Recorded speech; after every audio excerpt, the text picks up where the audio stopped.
Alright folks, welcome back everyone. 皆さんお帰りなさい。今日は351日目です。It is day 351. Quickest day of the cycle.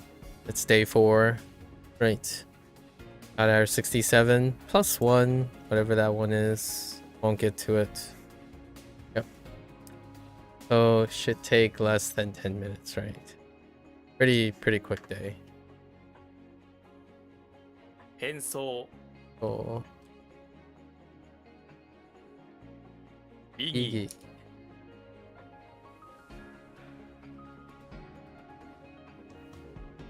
尊敬 異異常常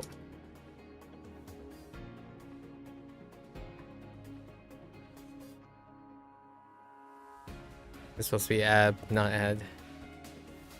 否定否定 Oops. 灰色へへ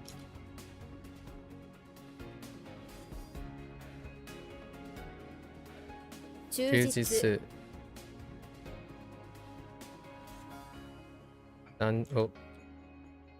宣伝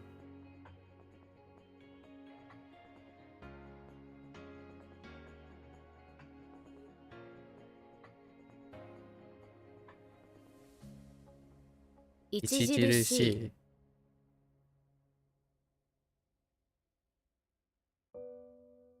異異性性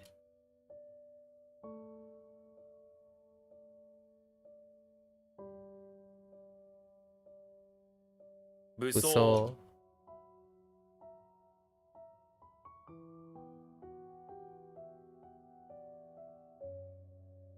武装装装い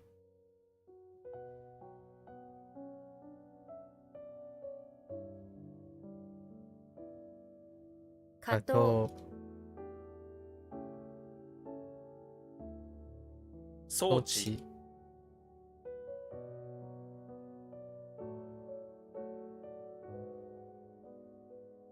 噂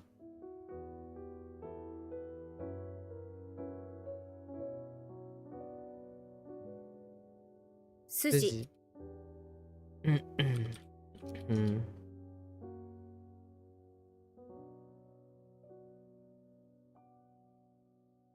宣言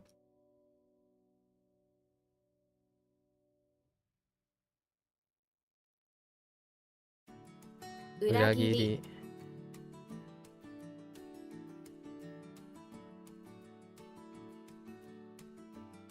股股関関節節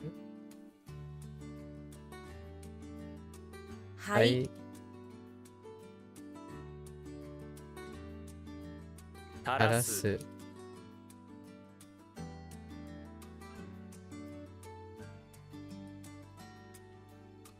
異異なるなる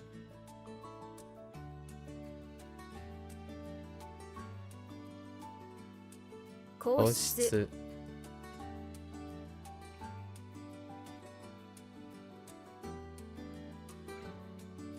諸諸君裏裏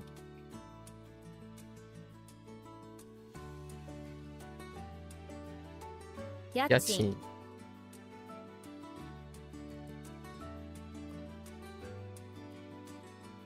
お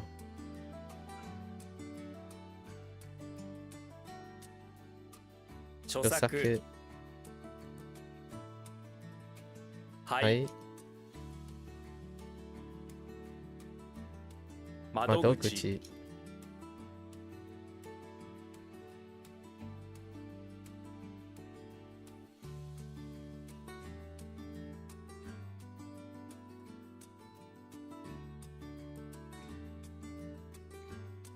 皇皇族族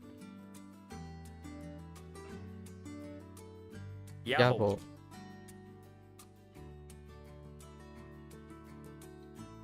忠告忠告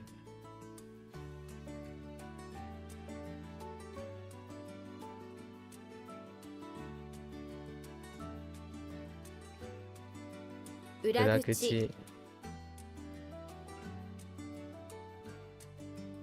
股股間間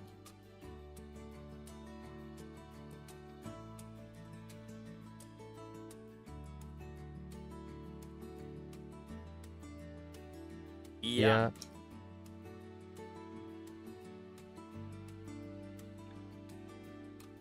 海海岸岸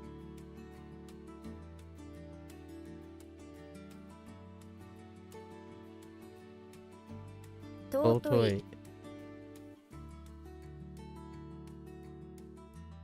灰皿灰皿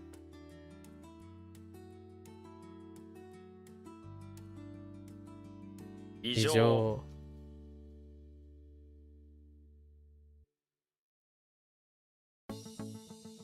皇皇太子太子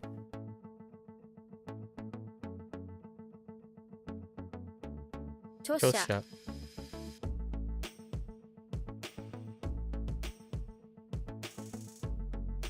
賃貸賃貸無糖無糖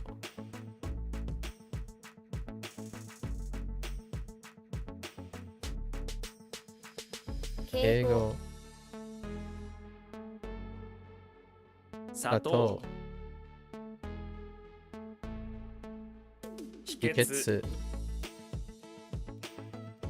書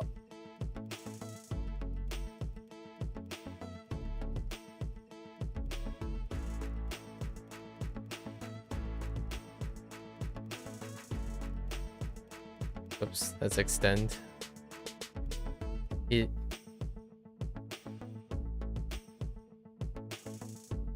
へりくつへりくつ靴天天皇皇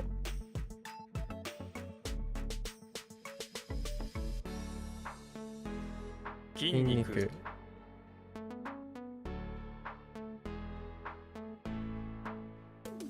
盛る盛る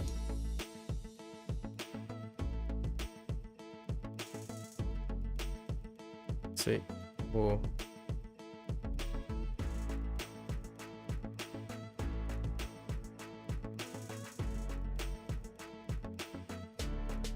あ垂直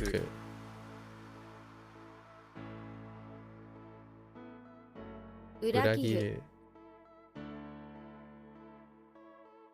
服装そう肺大病病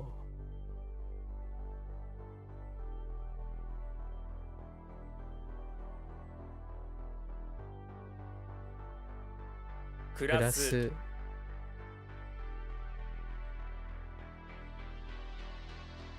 雑誌雑誌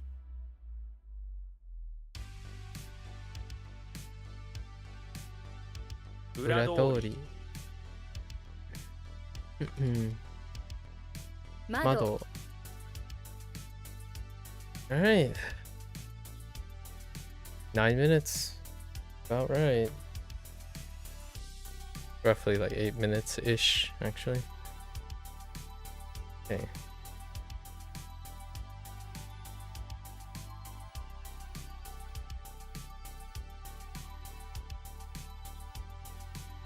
Alright, let's go over our Hanji.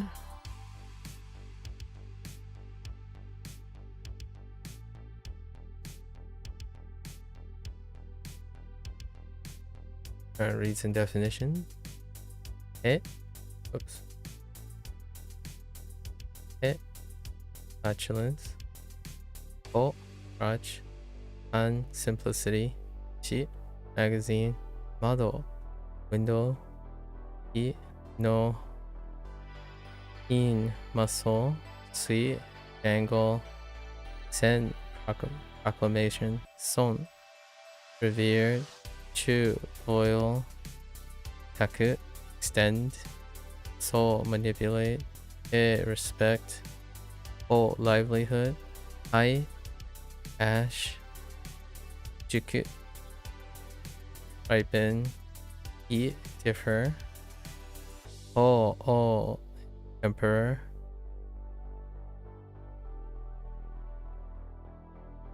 Se, Sit, pile, heap, flourish, sa, show. No, sa, shot, sand, so, sugar, no, not, supply, height, lung, cho, author, jo, steam, zo, storehouse, sweet, soul, show, attire, Buddha, backside, show, various, chin, rent, and uwasa, rumor. All right, pretty quick. That's a wrap for our WaniKani's shortest day. Of course, we're gonna watch this later. Arigatou gozaimasu. As always, feel free to follow along, pick up WaniKani for yourself, give it a try, let me know what you think. Always welcome to stop on by and yap for a little bit, chat, discuss, keep each other mutually motivated, right? Until next time, minasan mata ne. Mite kurete arigato. Right. See you guys next time. Thanks for watching. I'm gonna switch right on over to HanziHero and give me a sec.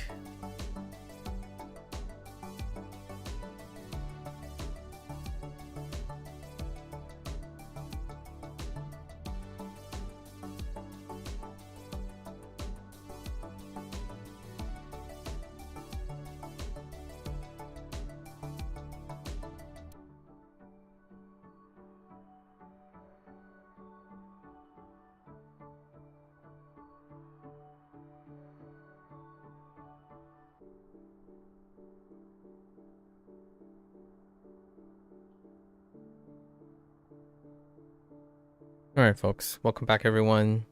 欢迎大家回来。今天是第344天。It is day 4天. It is day 344. 5 things from yesterday.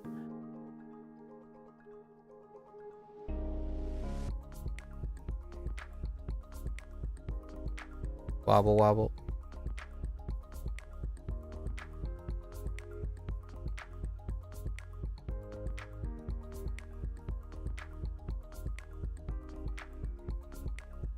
Now Qin.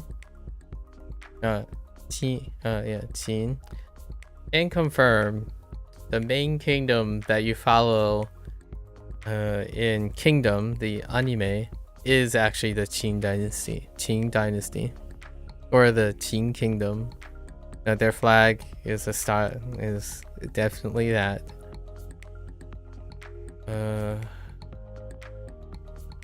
So far, I'm in an arc that they're against Zhao, but I don't think I've met a Wu yet. Oh, Wu is the other one from yesterday.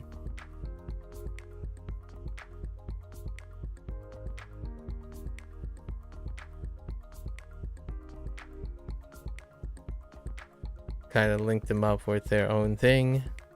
So Qing is linked with Feng, and Wu is linked with Wu, along with Yu.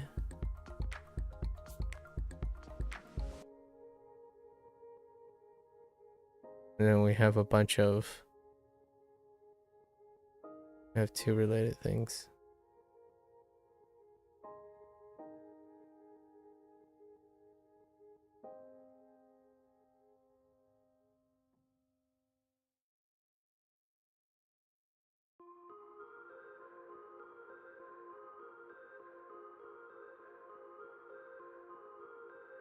Sure. Explain.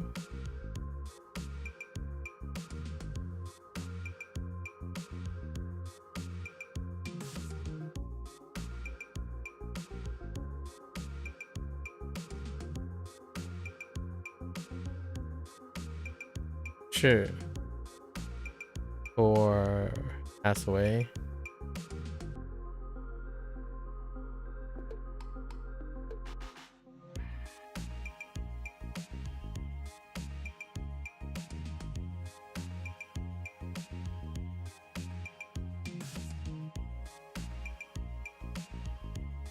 and Qiao. Pry open.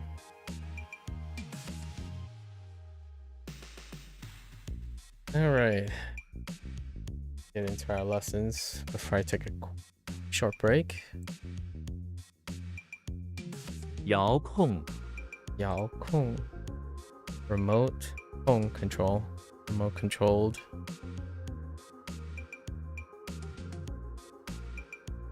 遥控丛林 Chongling. Hong. Thicket. Thicket and woods. Jungle.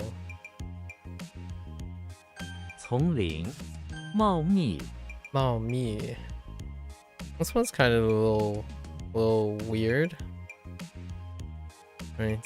So we have lush secret. You can kind of see that.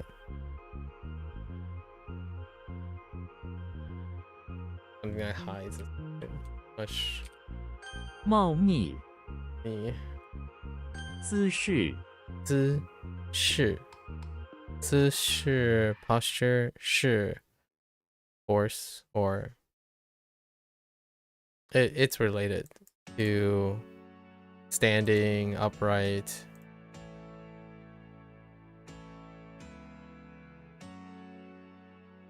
姿势 Zi Shi.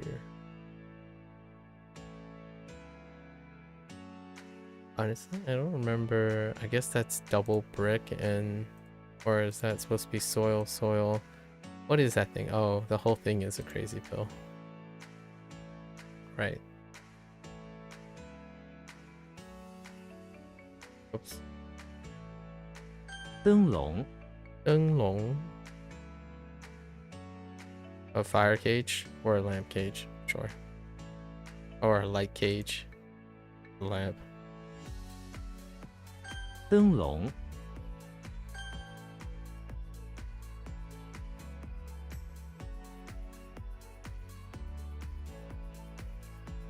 遥控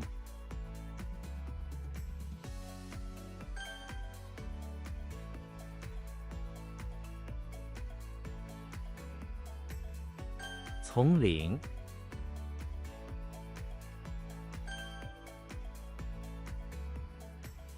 姿势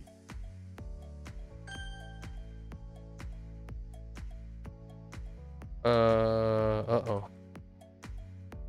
灯笼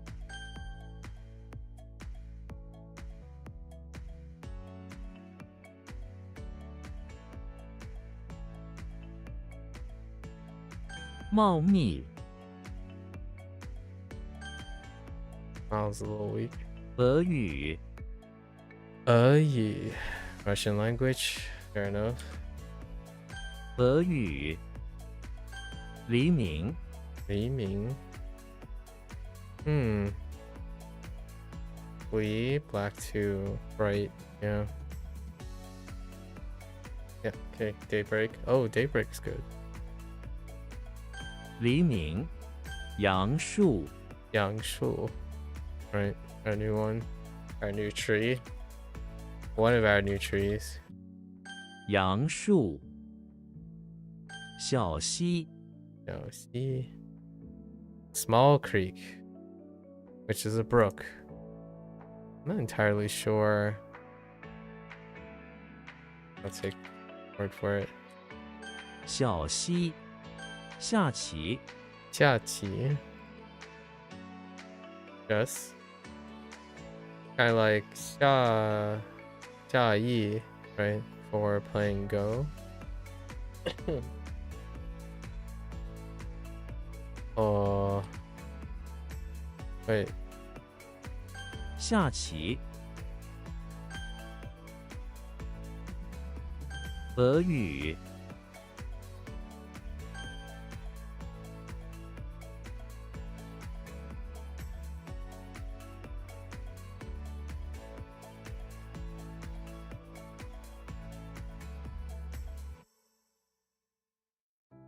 小溪 She is a little weak.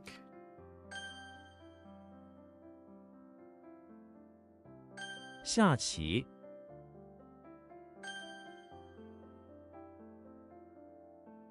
杨树，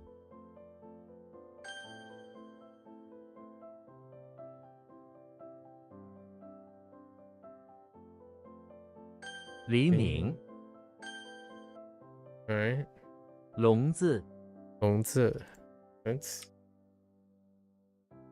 笼子，棋子，棋子. Okay. Not silence. 棋子，勒索，勒索.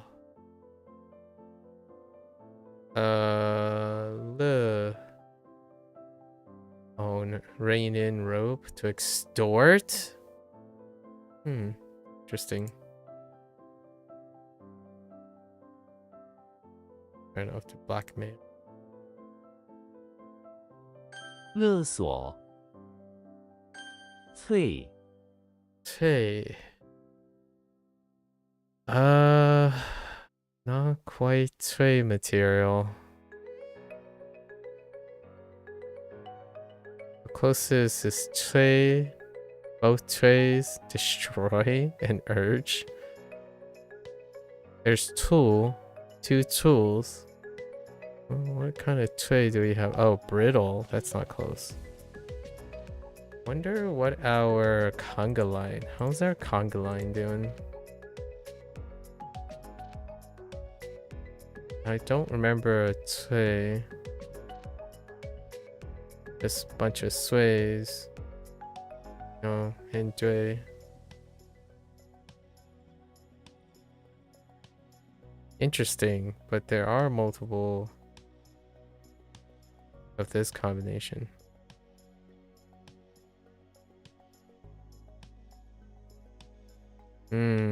Interesting. Not the greatest considering how common that combination is. Ooh, there's quite a lot of them. Okay. Beginning of a new group.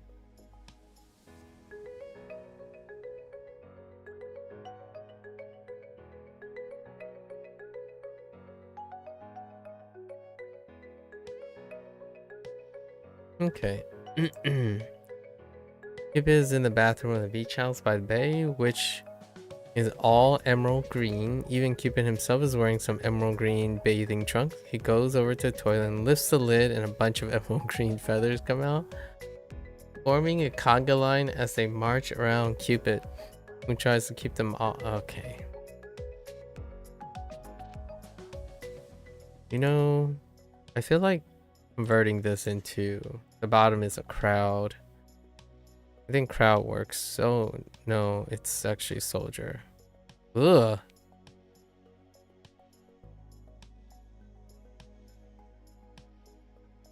Could either use crowd or soldier. No, definitely soldier. Soldier is our last one, so let's do soldier.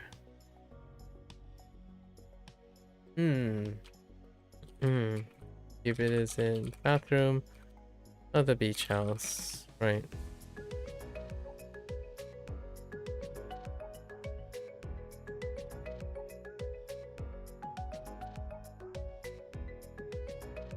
Trying to become an emerald. I don't know.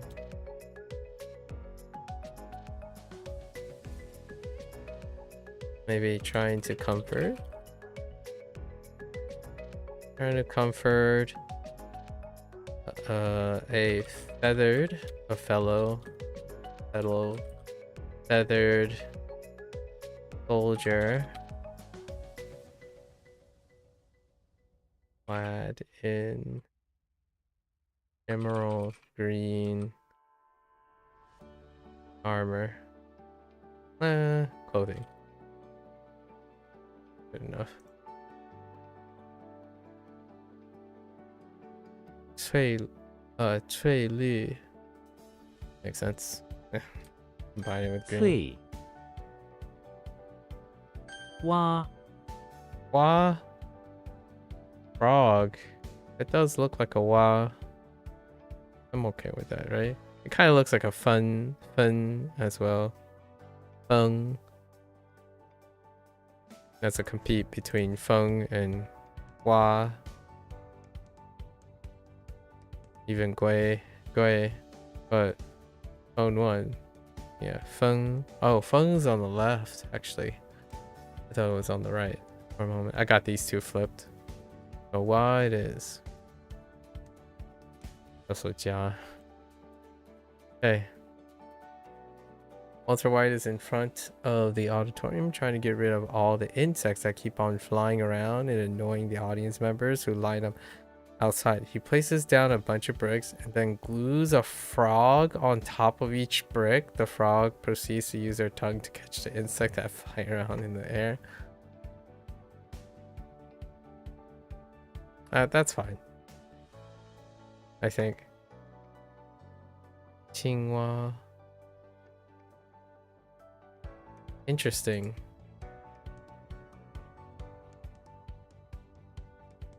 Huh. Oh, right. Blue as in green. Yes. Fair enough. Shuhua.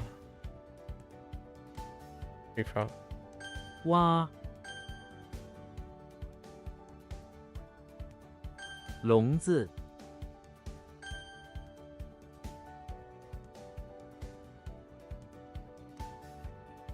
勒索，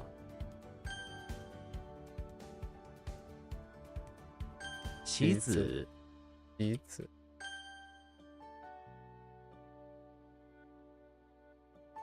翠，蛙，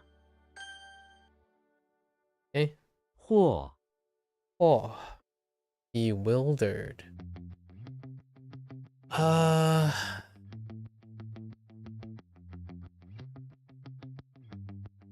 Hanji first, but wait, bewildered. Really? Puzzled, confused. I'm gonna go on a limb and say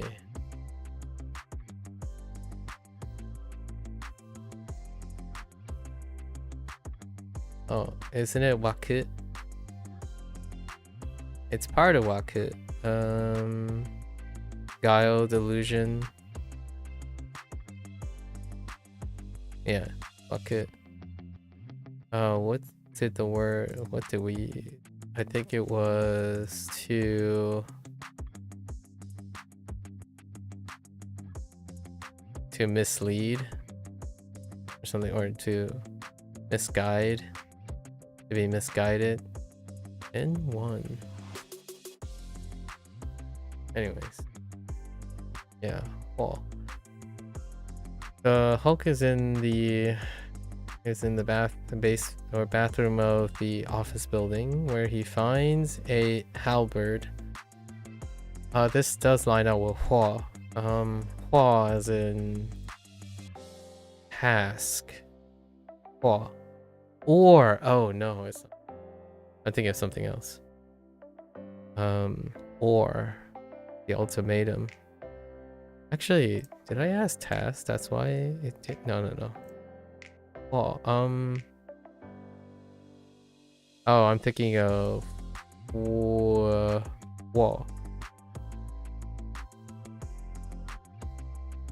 Nope, I'm not thinking of wall.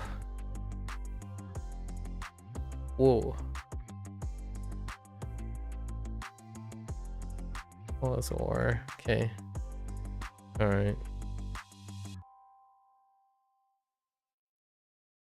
How many of these are there? I think there's only one. Oh, two.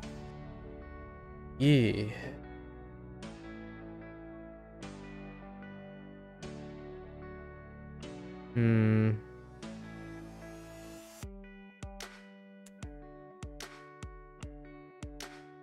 Or it's not great. Okay, the Hulk is in the bathroom of the office building where he finds a halberd with a pierced heart on the end of it lying on the tile floor. Bewildered, he decides to pick it off the ground with his mouth.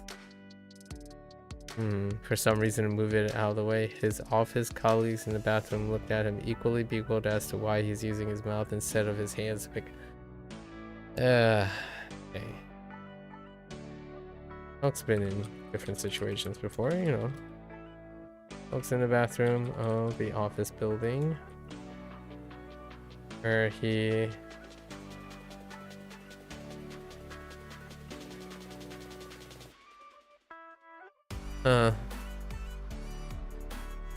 maybe he was told by his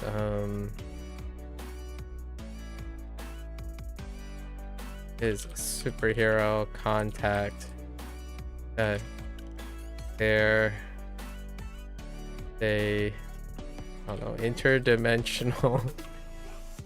interdimensional demon heart that is currently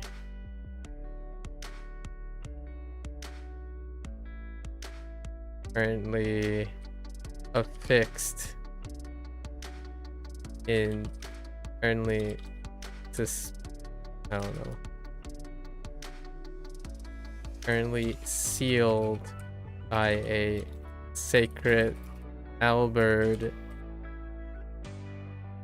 pinning the heart into the ground, the bathroom.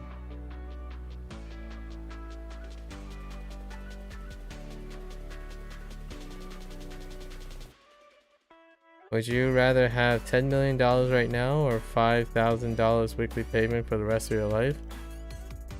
Interesting.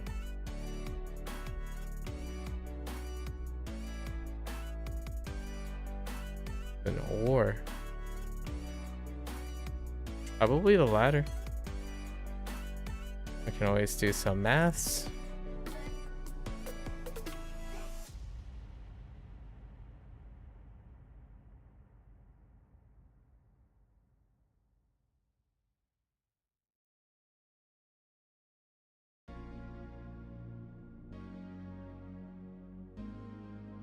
$240.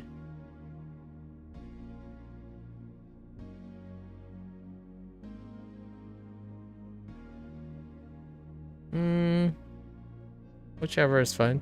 Not really particular about money, but I would have to live 40 years to roughly get 10 million. Which I'm almost 40, so either or, I suppose.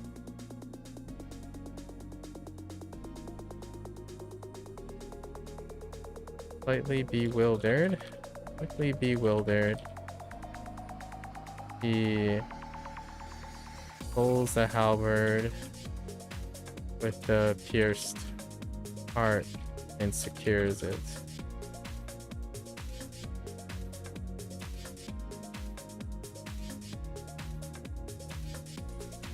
Four. 洗 See? Right. Oh, there's a long in there. There's also a yi in there. Oh boy. Huh. Only C? Really? What do we have with our dress here?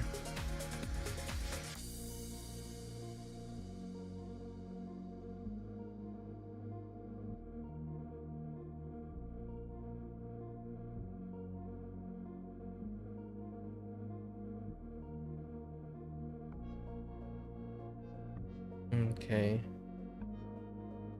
Nope.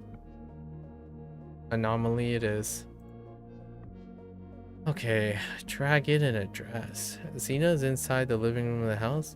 When suddenly some dragons wearing a dress raids into the house. They all attack Xena, who is quickly knocked down and defeated. The dragons then raid the rest of the house of all of the dresses before they escape. It's a dragon dress clothing raid.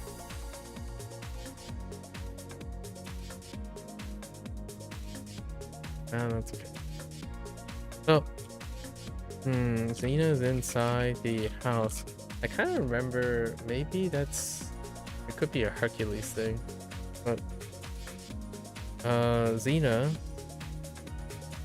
inside the house.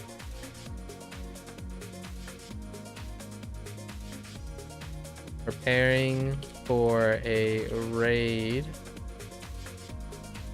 Dressing up in the proper. Preparing a raid on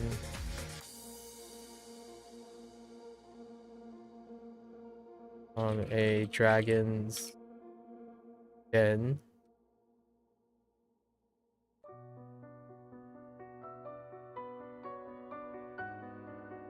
Diligently preparing the proper dress for the raid.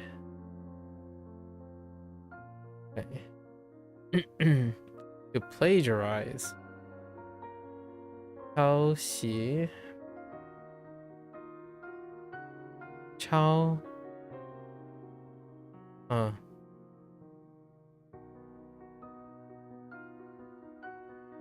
That's to pick or copy. Oh, copy. I was thinking pick. Air raid. 风起 Okay. That's 习咏 to gush. Like water gushing? Like blood gushing? Yes. Surging, okay. Yoshi is in the basement of the temple where some water gushes out of a new crack in the rock floor. Yoshi? Huh. Okay. Spraying everywhere. He works with the muscular arm to push a heavy ancient smoker over to try to stop it, but it's of no use. The water won't stop. All Yoshi can do is gather his spotted eggs and run towards the basement stairs to avoid the gushing water that is flooding the basement. Huh. Yong. It does look like Yong. For courage or bravery or Yong. Yeah. Courageous. And then the others are tongues.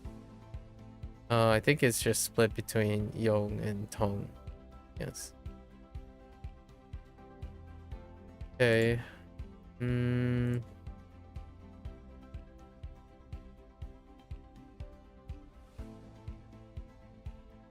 mean, that's okay. This still stays relatively the same. And then maybe splash in a, hopefully Mario can help out with the plumbing situation. Yongru. Yongchu. Xiong. Turbulent. Gush. 咏 That's not search. 丁 Ding. Nail. It does look like a ding. We have lots of dings. Let's keep them straight for. So da and ting are exceptions, but we recently got ding order, ding for fourth, ding for sting, and ting to stare at. There's also ding.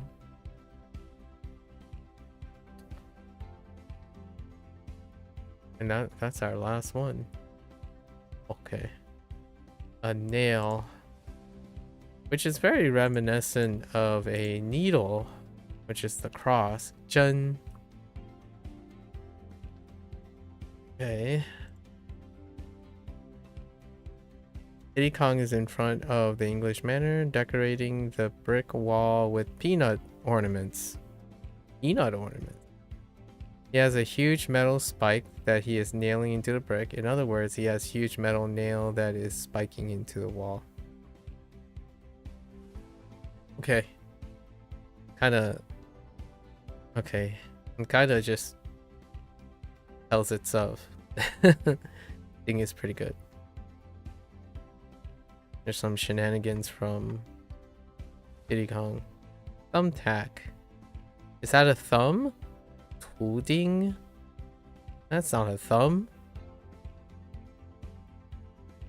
Interesting. I mean, I guess you can consider those thumbtacks. And then 钉子. 丁迟 Chi? Gallop. Do you look like a chi? You kind of do. Ma doesn't carry too much. Ma, yeah, Ma doesn't carry too much.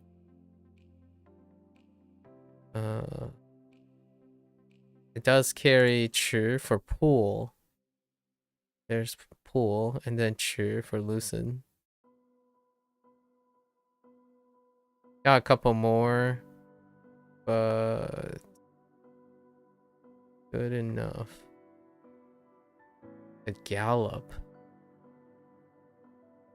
It was ride as well, right? Chung. I don't think that dealt with a horse. Did it? Oh no, wait. No, it's a different ride. It's yeah. What is that considered? It's probably the ride.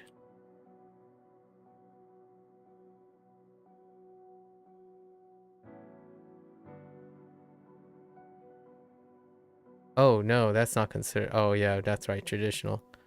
The other one just gets blended in with ride. Interesting. All right. This one is the more common one, other than the other one.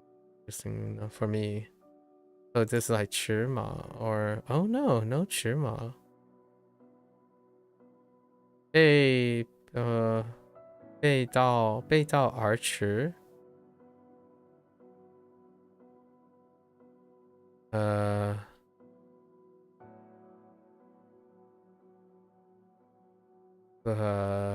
Back way. So gallop? What? What and gallop? Way and gallop. Oh, gallop backwards. Yeah, okay, I see. Run counter to. That's interesting phrasing. Alright, Charlie Brown is inside the living room of the house, galloping around on a horse. Or rather, he is holding on to dear life as the horse gallops without pause. The reason? An alligator is chasing after the horse, around and around the living room until Charlie throws up from nausea. That's unfortunate enough. It kind of reminds me of Tom, though. But that does look like a cheer, so I think we're okay.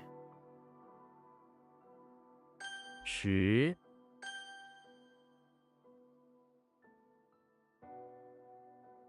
或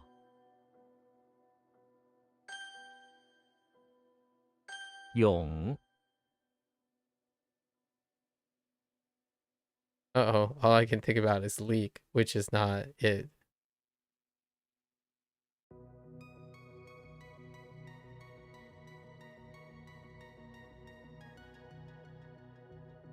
Oh. 丁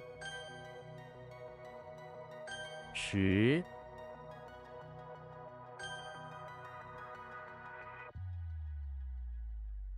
习 Alright. Alright, this is where I'm going to take my break because of WaniKani being short. I'm going to get up, stretch, walk around a little bit before we come back for our reviews. Yeah, be right back.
Alright, let's get into our reviews.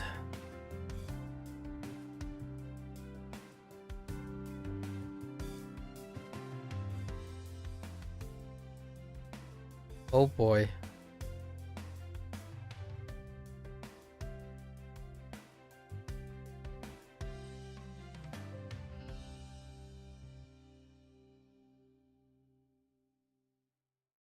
Oh no.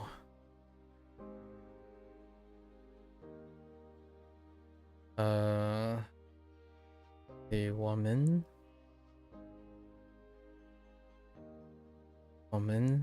something 在一千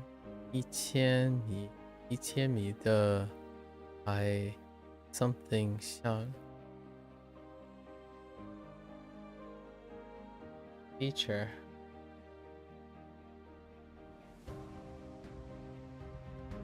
Kinda missed out on this too.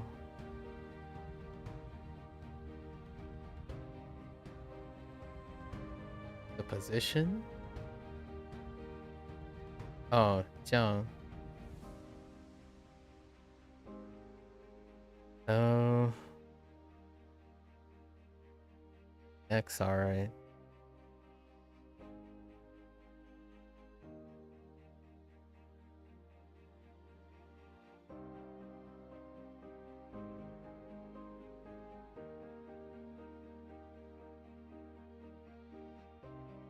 Geographical water related geographical feature. It's on.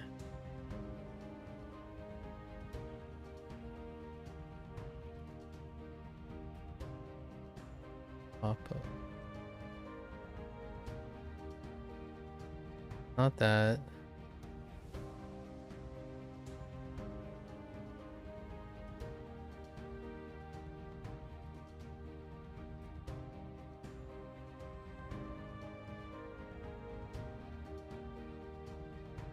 No finger connection. No, there's no chance. Ah. Oh, elevation. Ugh. Alright, so we got to work on. Pretty sure this is elevation.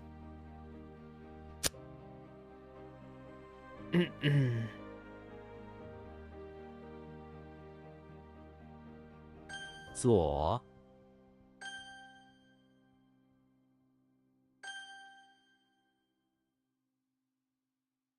诗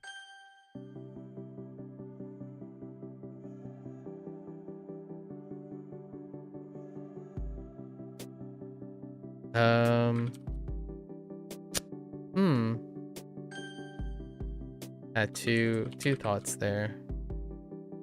宠物 我有一只宠物猫， What?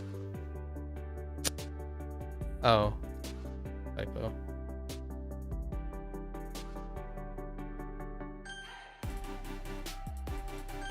Cool.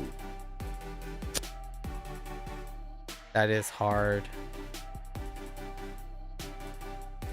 Hard or strong. Fine.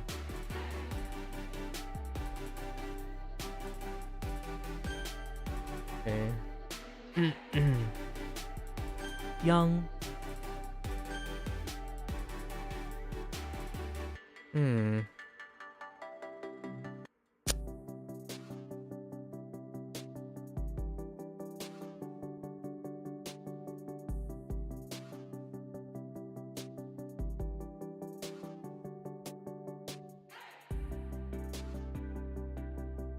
Podium?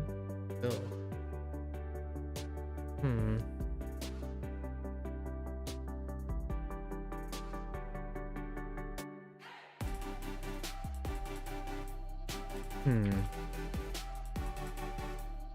朱红 这扇门是朱红色的， 海拔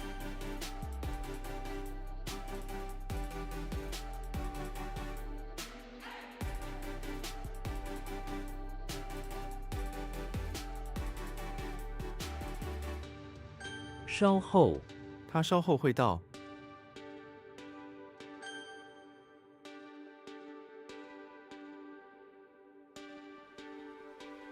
Oh boy.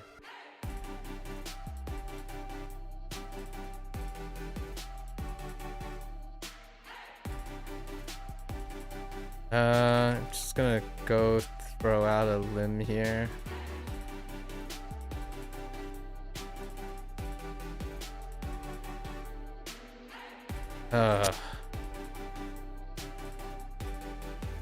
Oh no, yet. Oh, that's probably footprint. Walk is fine.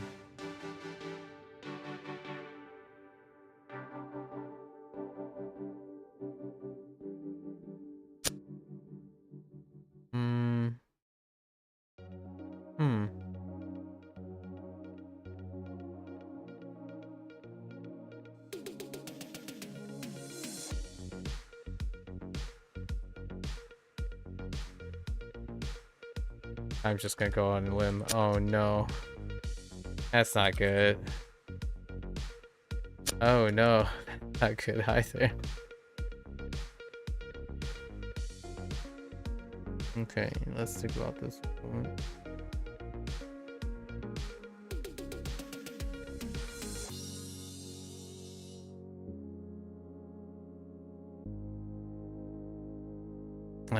Yeah. 挖掘，他们正在挖掘一个隧道。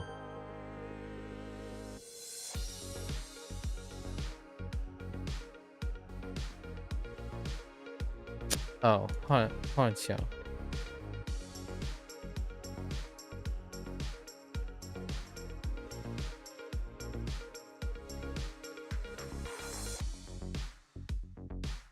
I don't remember how this works. Oh no.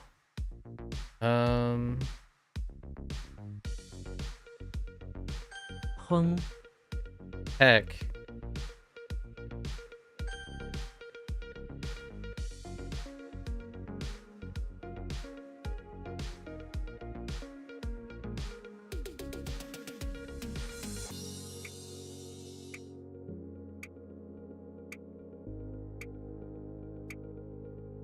Okay. All right.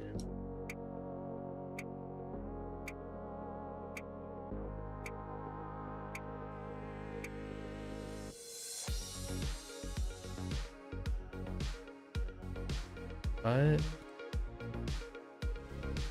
Ugh.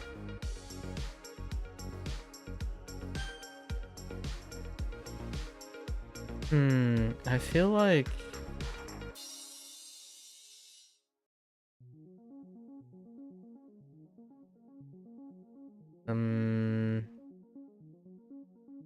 thing makes me want to type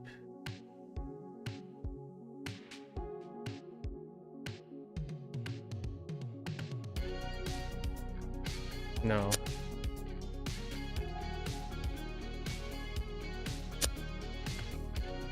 Podium and silk.100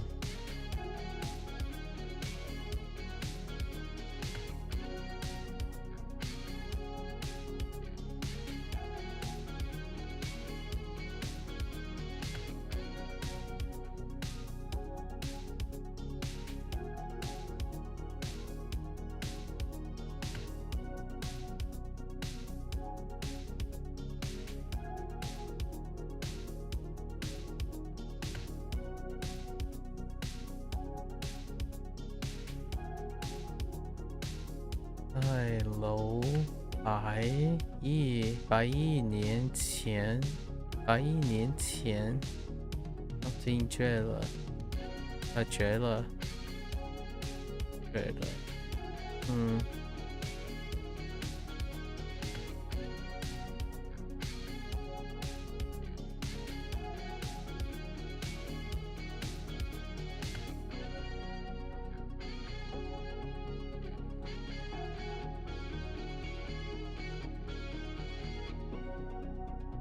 I don't know where that fire is coming from.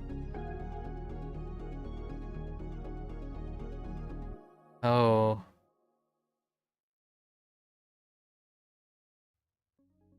灭绝，恐龙在数百万年前灭绝了。恐龙在龙，哦 no， 恐龙在数百万年前灭绝了。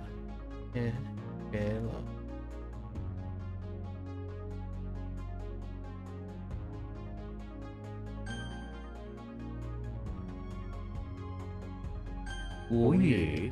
很多上海人说无语。速度。最高速度。 Fine。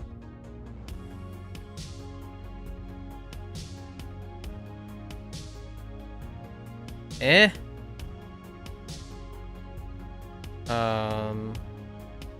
住。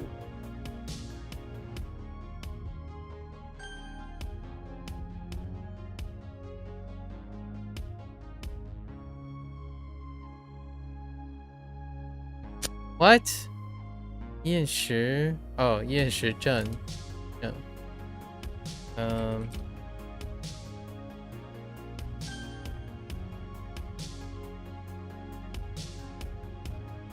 厌食症。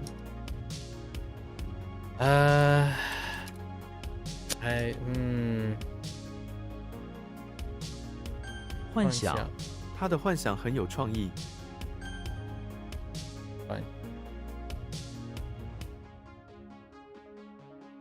月饼。这是一个美味的月饼。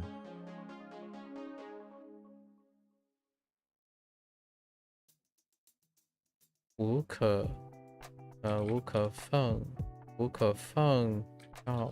无可奉告。记者问他问题，他回答无可奉告。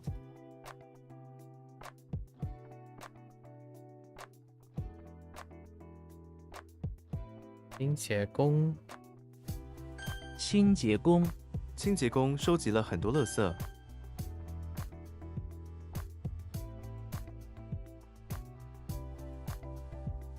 技术。你必须改进你的技术。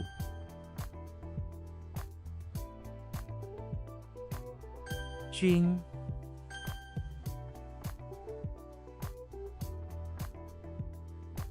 星期如什么？星期如粉。心急如焚。孩子走丢了，父母心急如焚。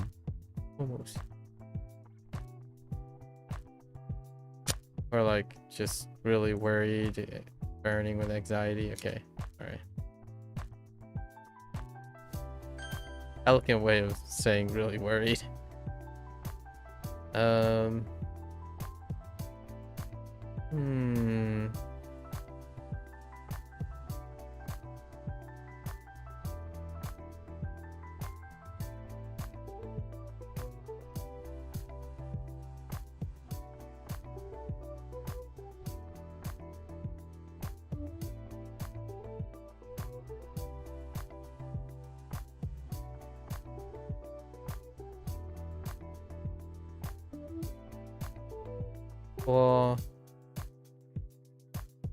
搓板。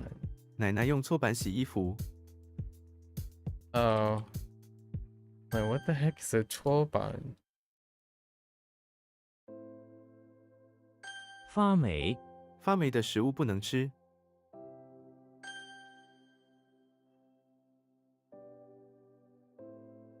医生不吭。医生不吭。即使生气，他也一声不吭。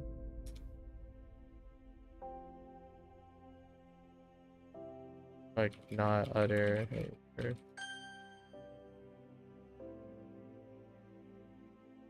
棚。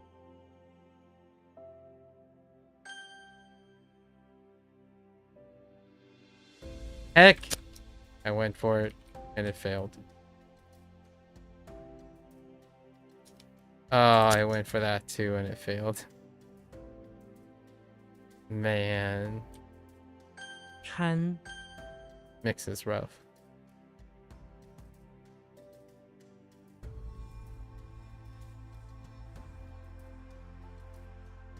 This one's tough too. 戳戳破，他不小心戳破了气球。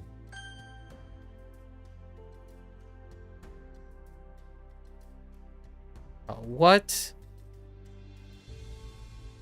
This one's kind of rough too. 小 肠 肠，肠小肠是消化系统的一部分。 It's a part of the body.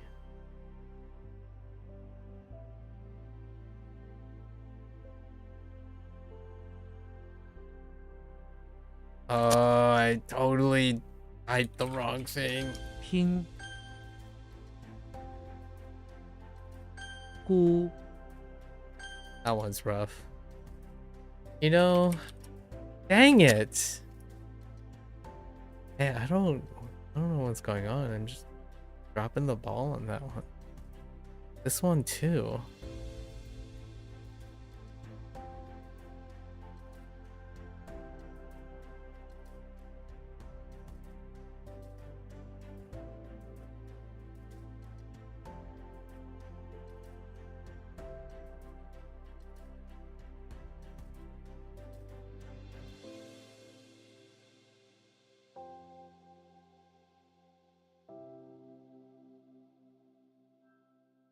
Hmm.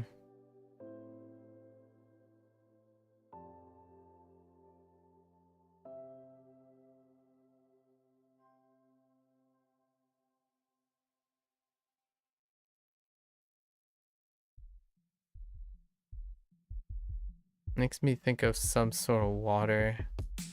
Like, not close enough to seat. I thought it was wave.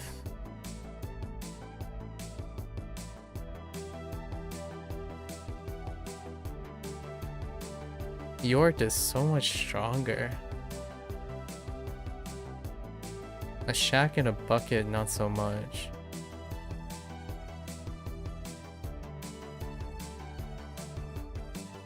Holding stool doesn't help.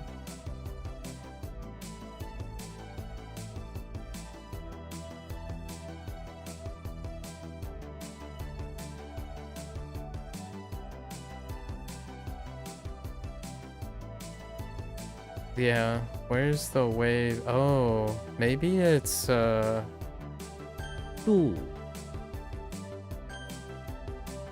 why am I not surprised?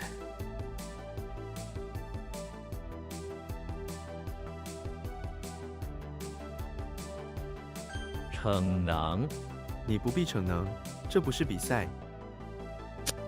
It's the flawed ability. One is understood. “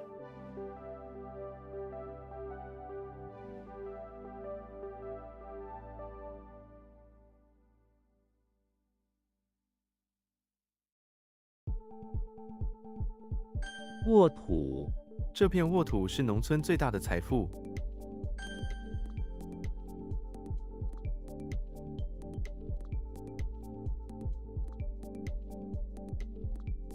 威慑，强大的军队能威慑敌人。 Oh, what's going on here?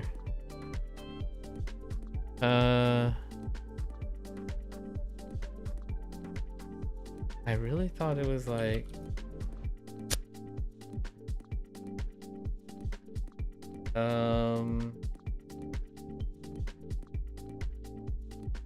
Hold on. I think I might know.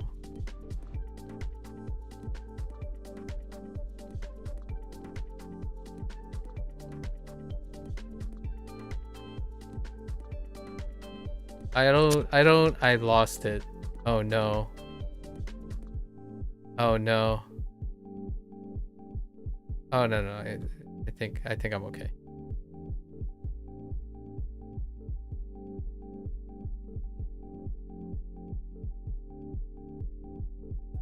Practice this one too. Where's the spray coming from? Oh man. 滚，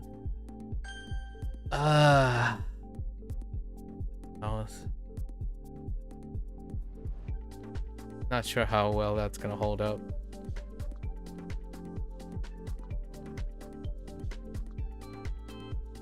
trying to remember it.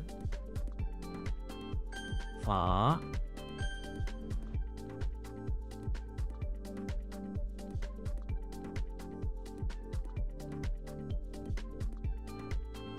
What?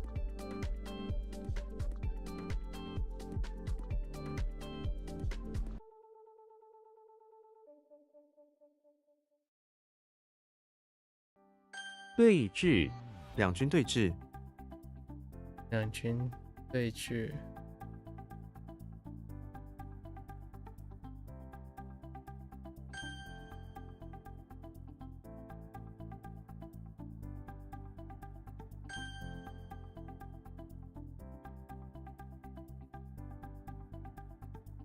野炊天气很好，适合野炊。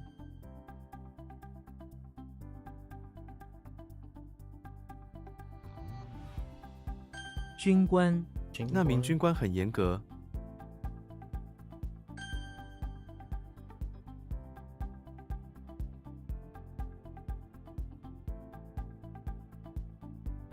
班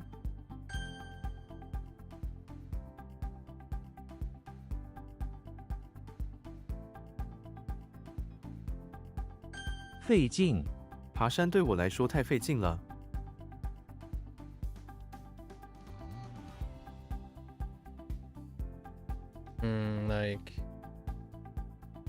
like energy consumption.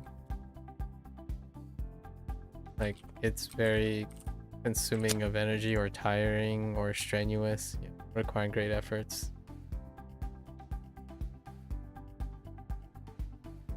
Ah! Wrong tone there.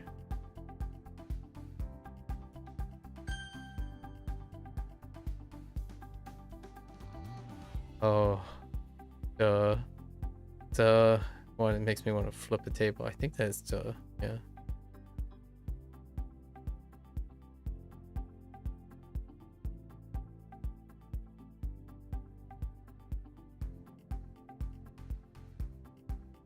"责任承担责任。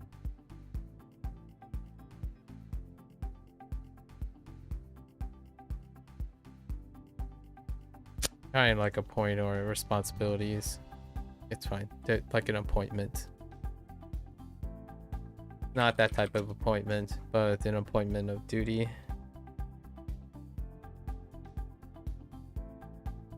网吧他不在家，就在网吧。You know. Wait. What?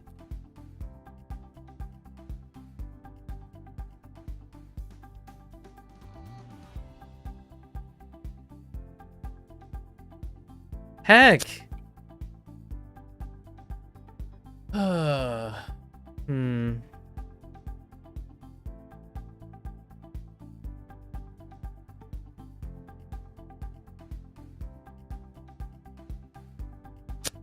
Oh, I missed the E.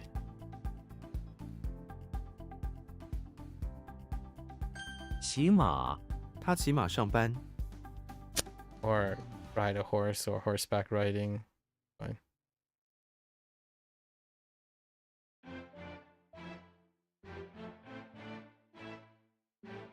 无所谓。无所谓我对他说的话都无所谓。 Just casual, whatever, indifferent. 经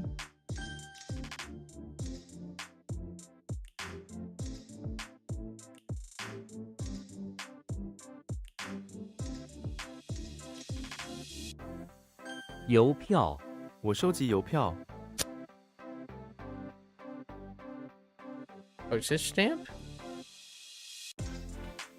药片这些药片很小。 Tablet's fine.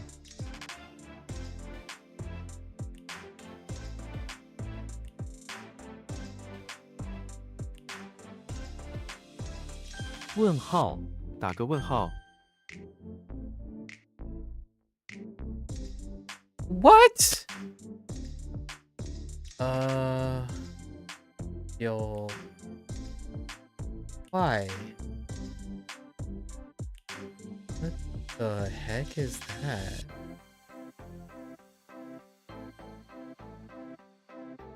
Oh no, joke. Wait, whoops. I added an A. That's fine.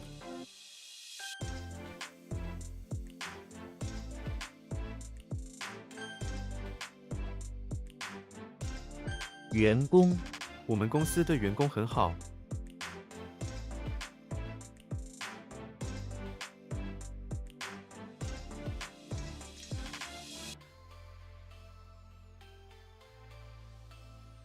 What? The heck? 抓狂，他的态度让人抓狂。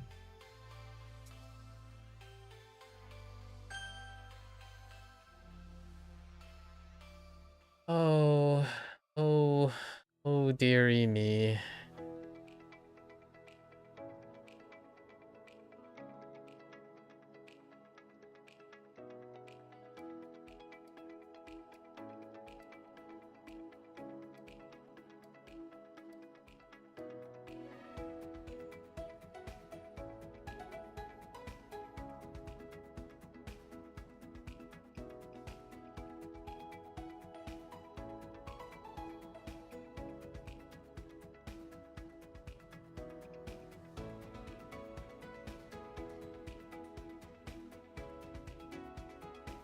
Hmm.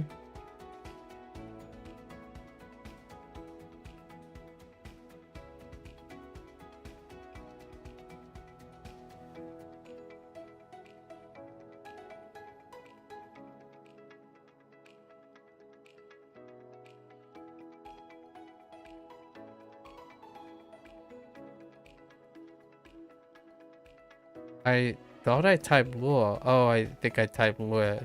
No, it's what I think it is. It's fine. Oh, I might have typed Lua and then it rejected it because there's no such thing. It's okay. There's no change. No change in mnemonics for that.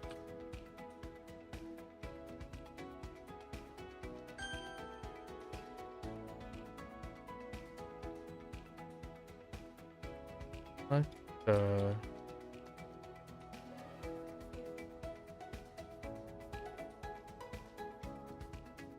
What in the?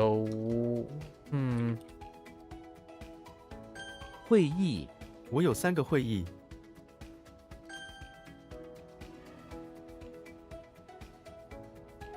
酒鬼，酒鬼总是喝醉了。 花束，挥舞花束表示欢迎。 I don't know. Oh no, I don't know how to spell it. Oh. Okay, well, that's good. 活泼，他是一个活泼的孩子。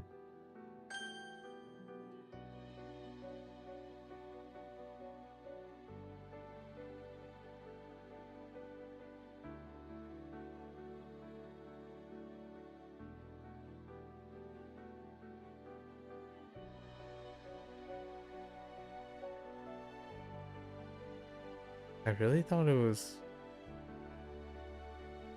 That makes sense.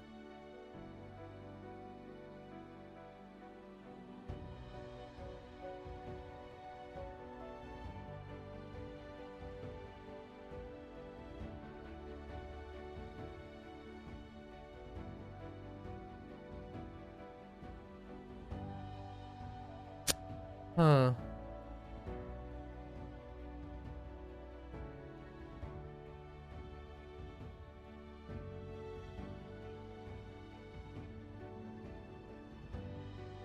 熊，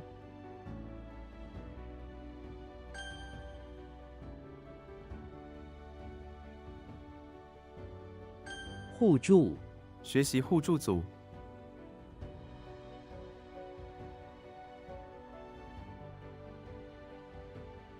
Or like mutual help each other.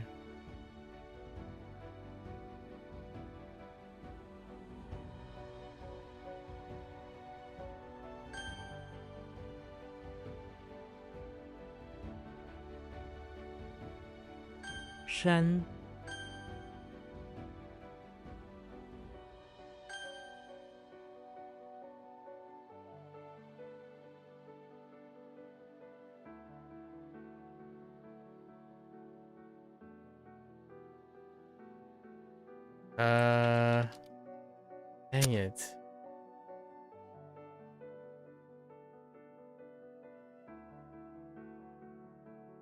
Okay. I think I know it.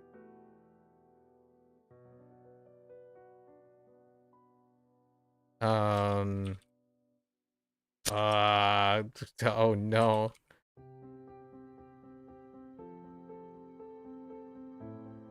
曲线，沿着曲线走，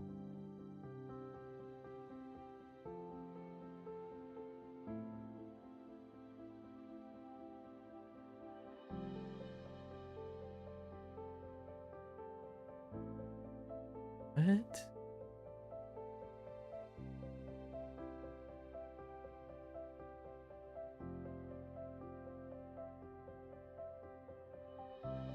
Like wavy? Curved? Yeah, okay, it's fine.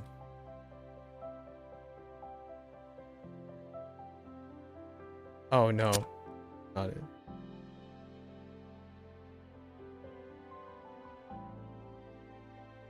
换位，请跟我换位。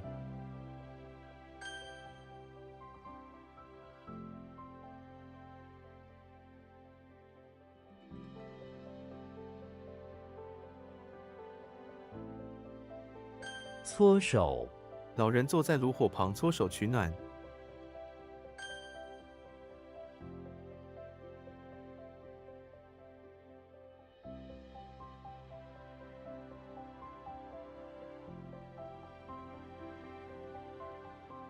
沾湿，你需要沾湿这张贴纸才能贴上。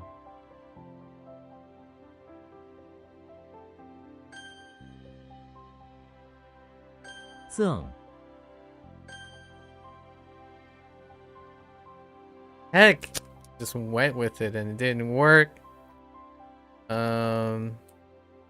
名，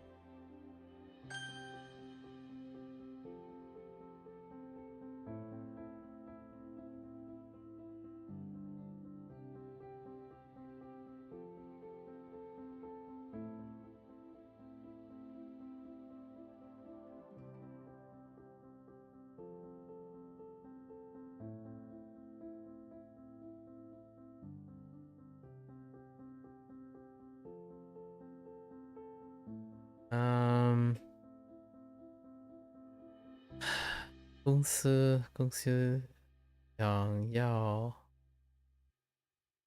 参加 Yeah, that's definitely Lee.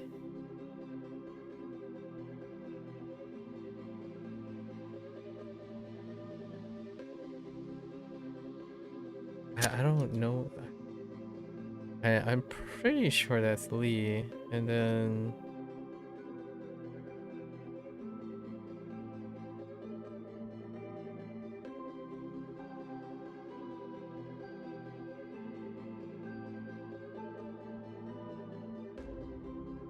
hmm. 镇定，镇定自己，别害怕。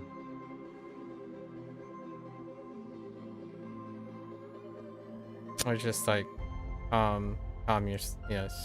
It's really I'm going off this phrase, calm yourself. But fine.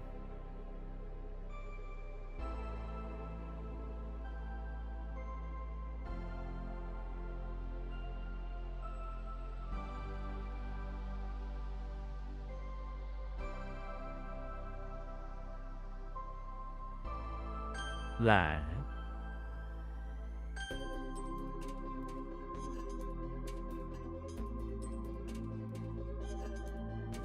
What other thing it could be? It's definitely Leroy. Oh, I mistyped. Dang it. I think I type roll each time. But Ren, yeah. And that's just profit. I still, oh, this is fine. Oh, not fine. Not fine. That phrase doesn't quite make sense that way.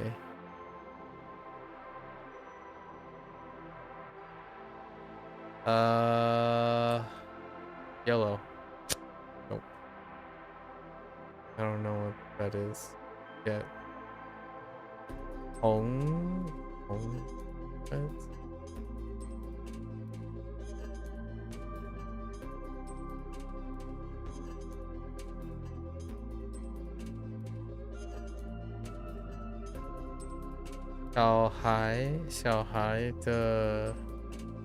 小孩的脸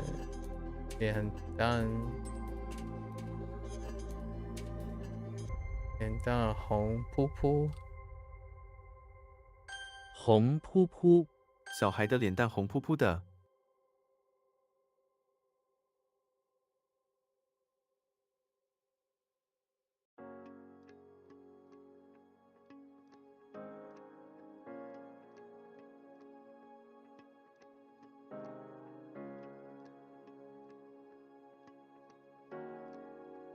Heck. Why am I stopping on that?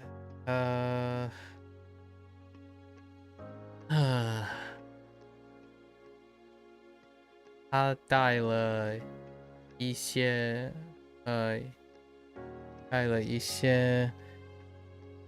漂亮的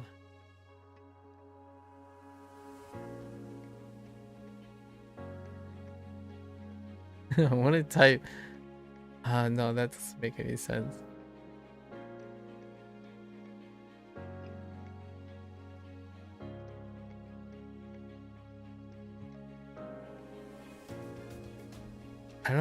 That doesn't make any sense.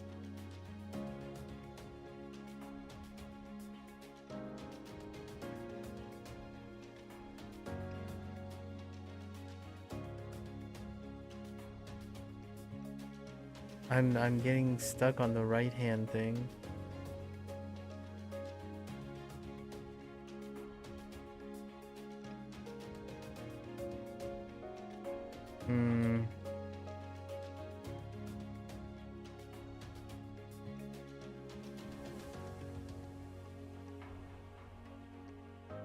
Oh, I don't know what it is.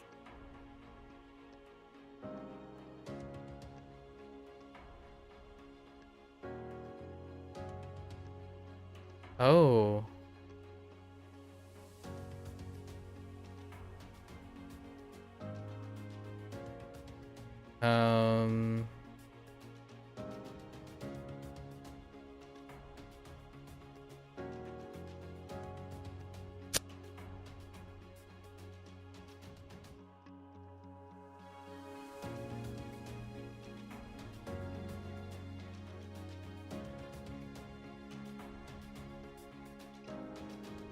Hmm.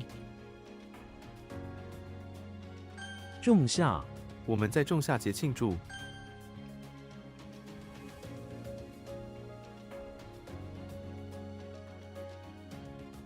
利润，公司想要增加利润。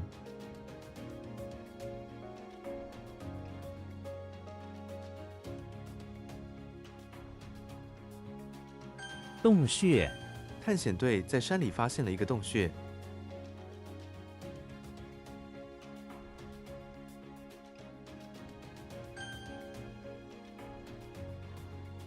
落，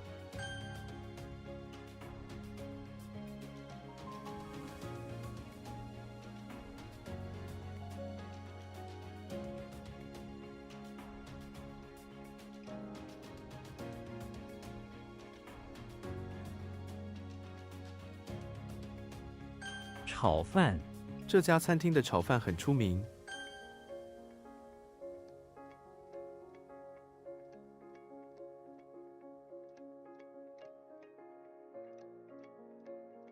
笑，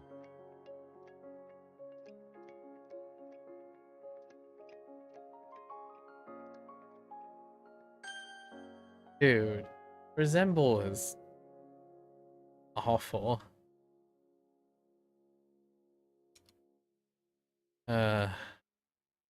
物，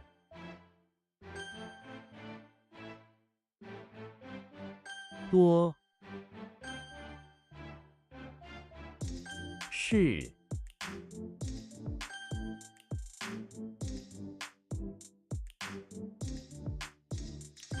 头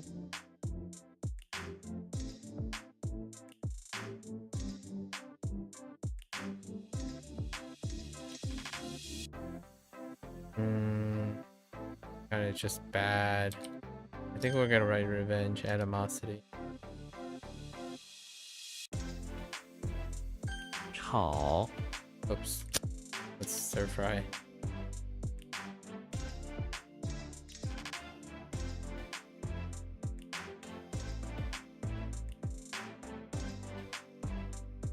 冶金 这本书讲解了冶金的基础知识。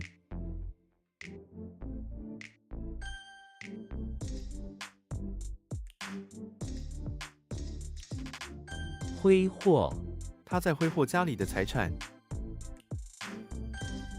Wander is pretty bad.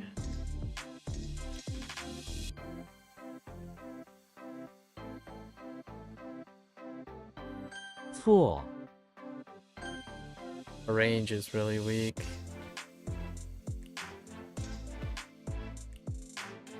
冶炼 他正在学习冶炼技术。 Pretty good.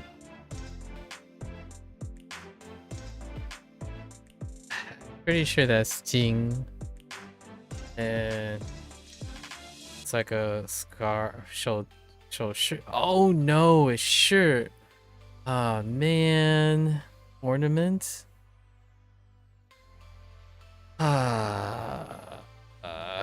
Let's take a look at shirt. It's all the shirts now coming back. Ornament. Oh no, this is like the gun on the yeah, alright. We have to look at ornament again.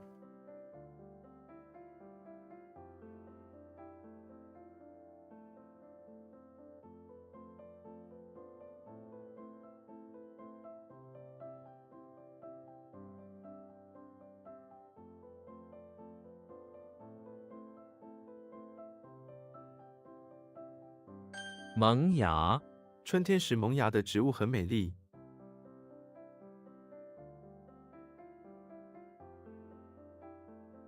萌芽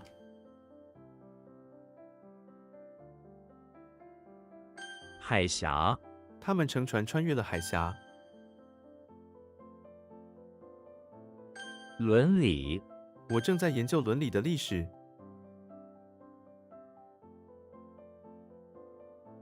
啊 Oh, 遛狗。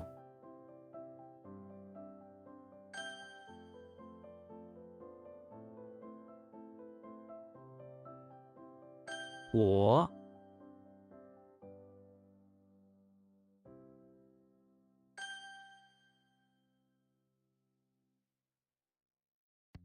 荧光 这件衣服有荧光效果。 The only word I can think about is radiant, but it's not quite. We'll just use glimmer. It's like sparkling, fluorescent. Yeah, it's fine. Sending out light. It's sending out light. 捅破 他们用针筒破了气囊。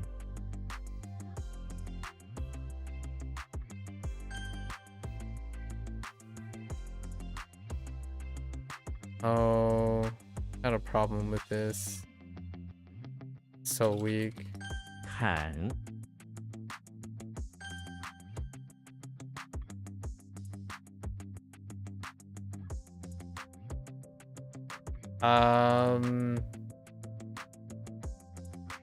刮 Wow. 对弈 对弈时，他总是非常专注。 One's kind of weak. Oh. 抠鼻子 抠鼻子是一个坏习惯。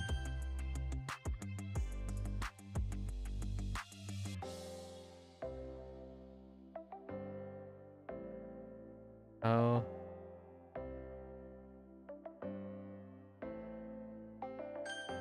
Heck! It's a C. That's a really difficult English word to spell.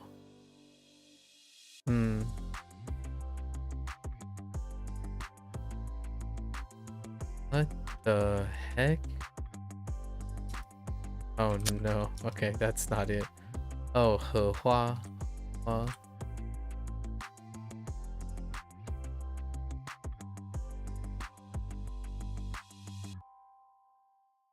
Okay. 捎来，他从市场捎来了新鲜的水果。富，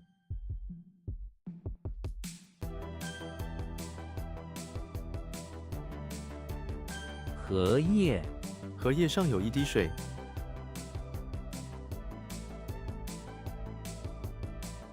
蝶，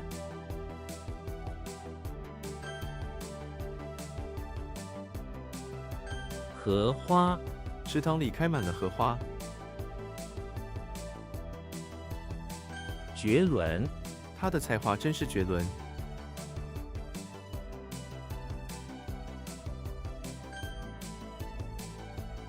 鱼，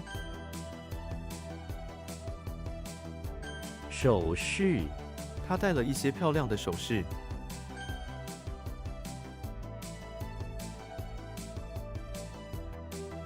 具，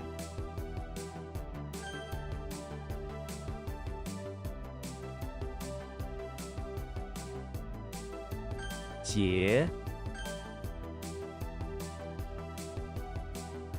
遛狗，我讨厌遛狗。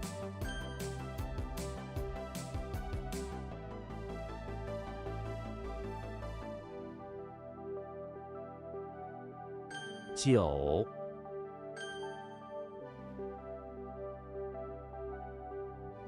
丙级，他刚拿到丙级厨师证书。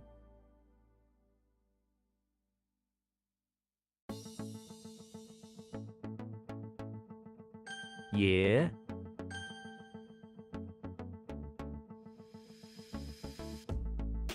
抠出，他用指甲抠出了一块小石头。忙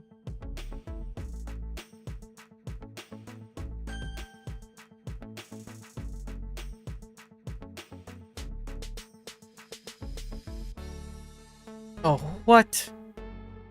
Oh, wow. That does look really... Ooh, man. 咸，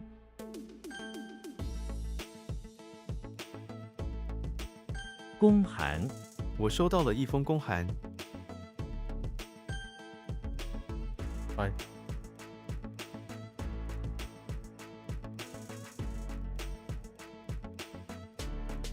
弘扬，这个节日的目的是弘扬文化。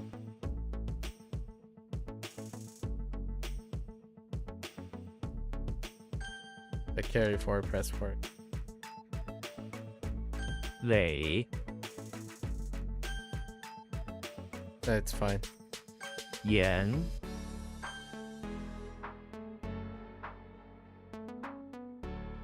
燕，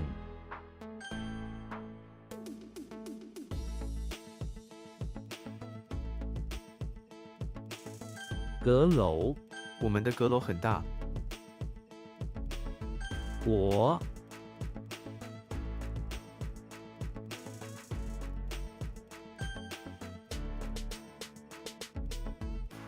静， I don't know what Jing is. Oh no. Hold up.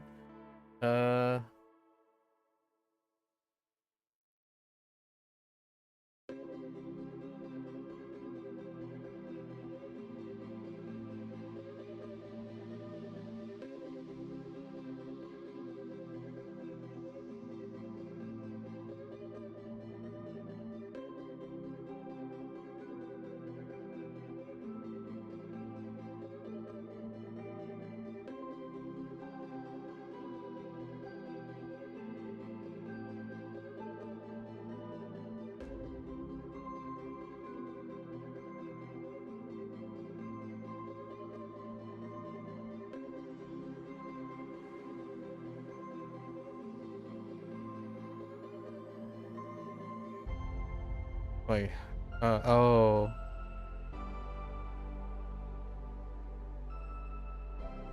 Oh no, it's not. I think it's just craft. But that's fine.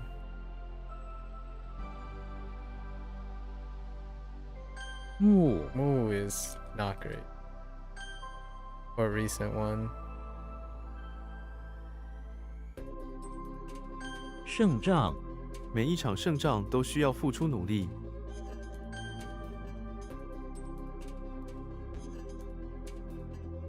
What?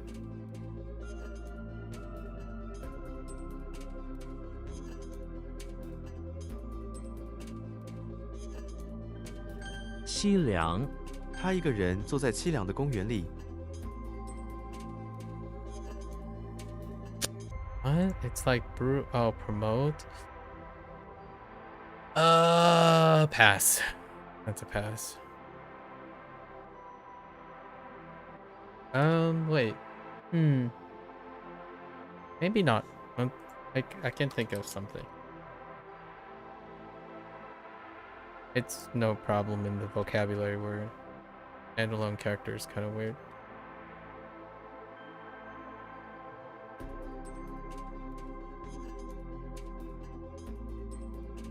Ni That one's weak. Han This one's kind of okay. Lots of Huns though.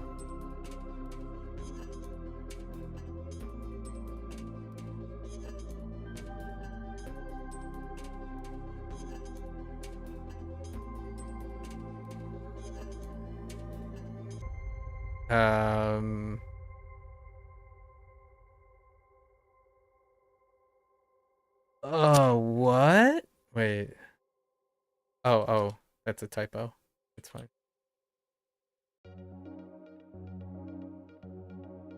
What? Oh man, that's a typo too.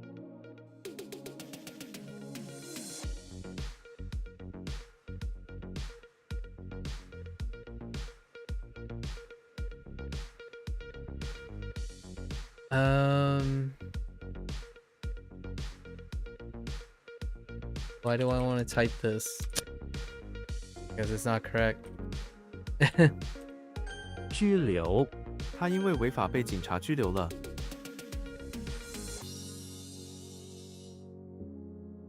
僵化 如果制度僵化，创新就很困难。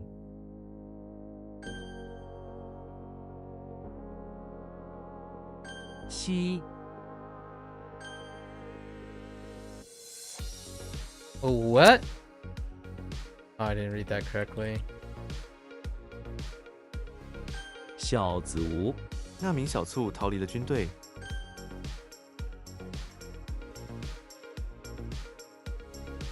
长笛 这支长笛很昂贵。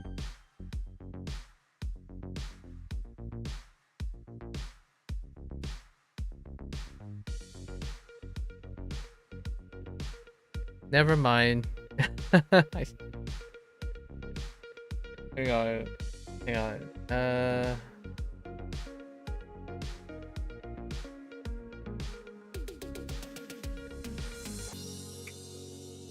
What?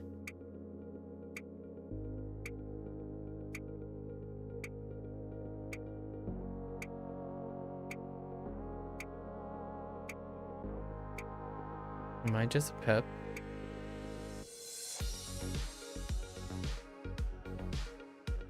Oh.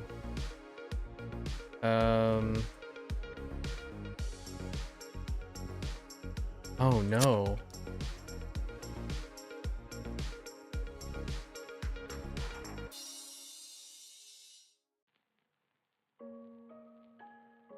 Huh.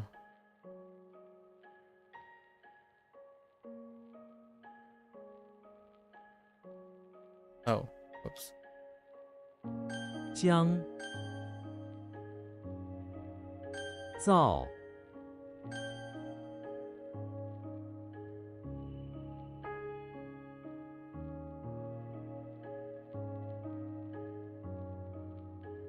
溜 Ooh.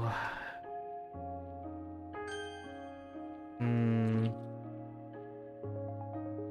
作偶 看到那些图片让他作呕。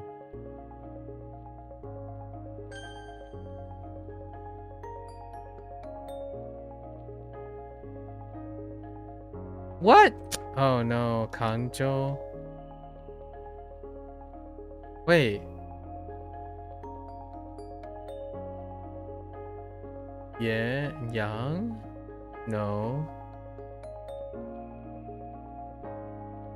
Hangzhou. Hangzhou. Proper noun.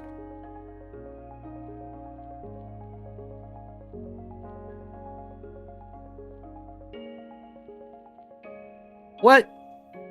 Oh, that's a typo. Dang it. 杭州杭州是一个美丽的城市。 Just Hangzhou.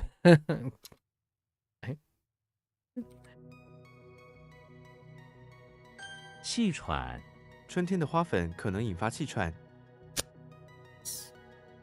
Asthma, gas for air. Fine.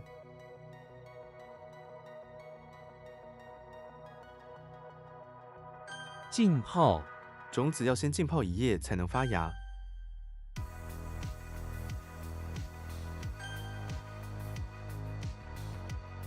I really thought this was like...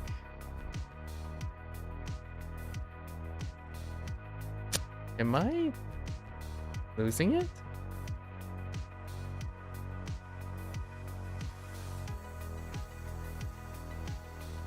It's like daytime.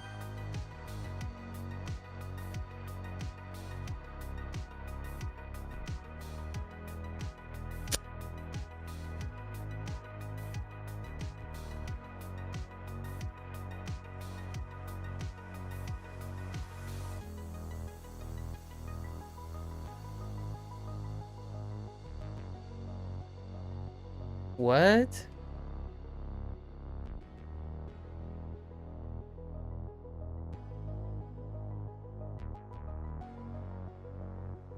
Oh.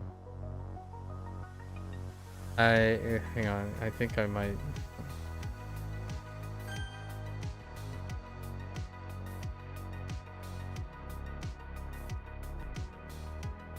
皱 Joe is really weak. Very weak. I'll take 3. Oh, ornament. Ornament is so depressing, man. Ba is repeated. Both ornament and ba, elevation, ornament. Promote is a disappointment. But the other two are recurring things. Not too bad.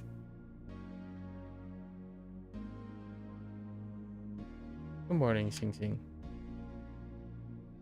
Morning, howdy do. Alright, so this is neither anything it looks like.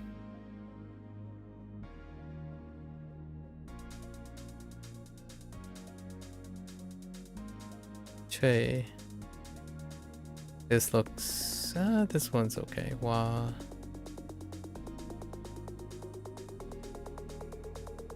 Same deal. Whoa.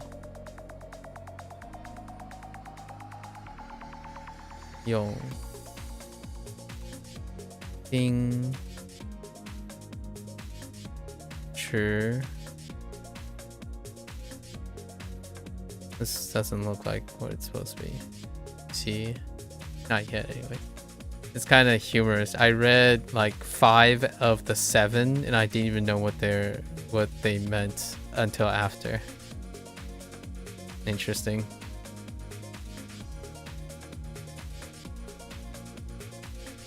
Interesting feeling.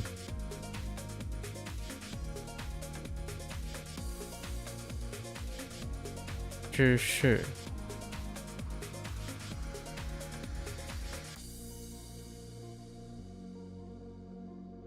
Deng Long.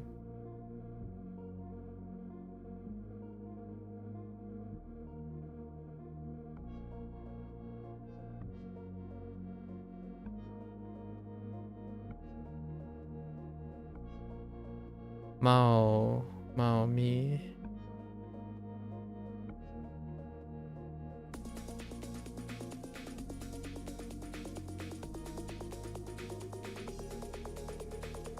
Xiao Shi. 老师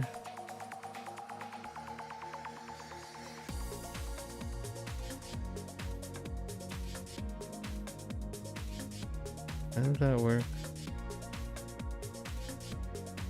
It's a brook. That's an English problem.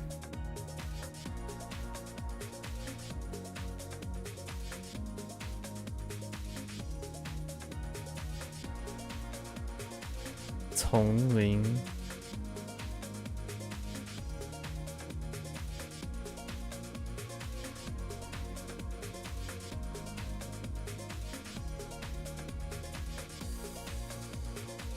Yao Kong.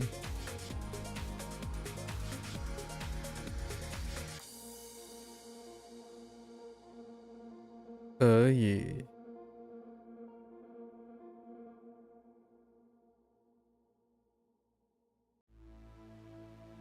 Xia qi.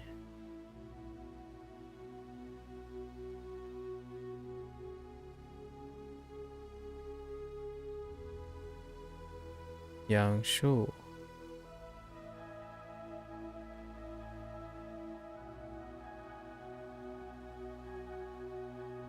Li Ming.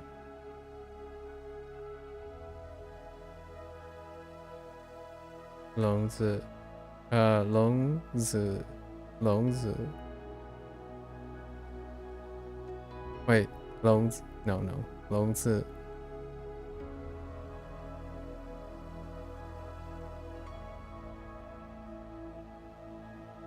Nope.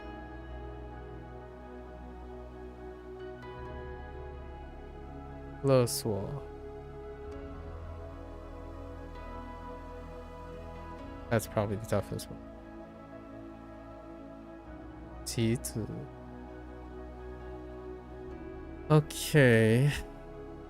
We have Cupid's bathroom, beach house, consoling feather brethren, who's dressed, or feathered soldier friend, right? Feathered soldier friend.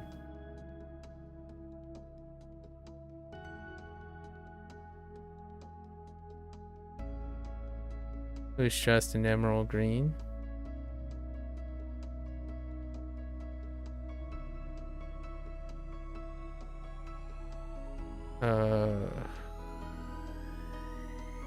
Walter White. Front. Auditorium.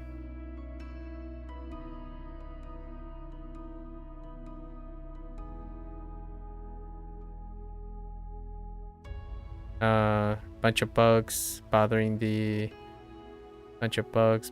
guests. Take some bricks. Attach some froggos. Take care of business. Okay. Hulk. Bathroom. Auditorium.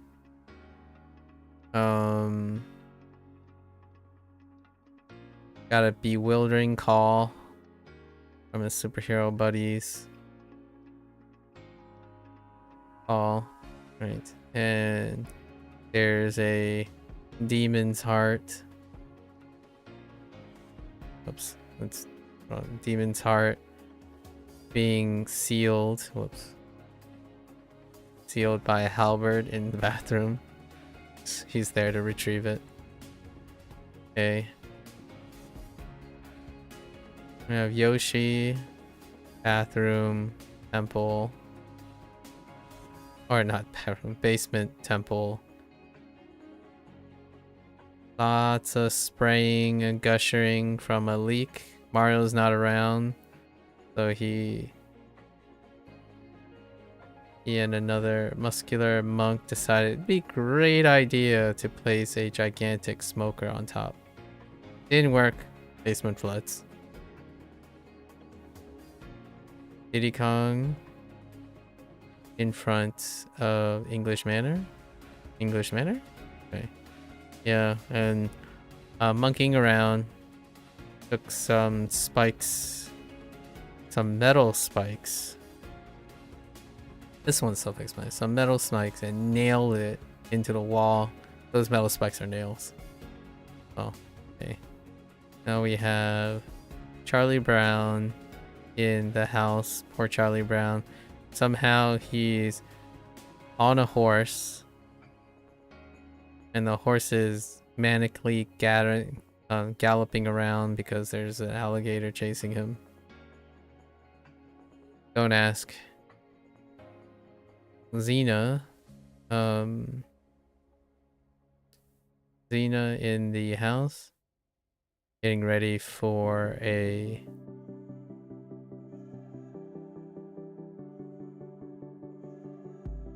You know, I gotta practice my dragon.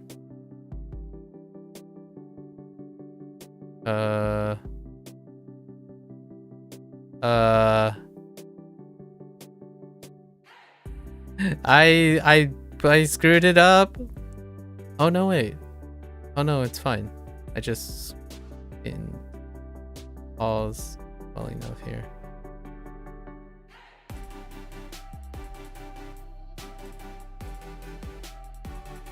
Dragon raid. You know, getting dressed up properly, armed for raid on the dragon's den. Alright, 3 things. Elevation. Man, a part of elevation. It's pull, actually. Pull out. How did pull out work? Actually, it obviously had fingers.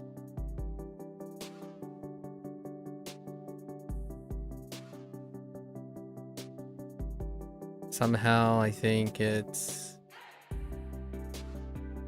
stupid walking doll houses.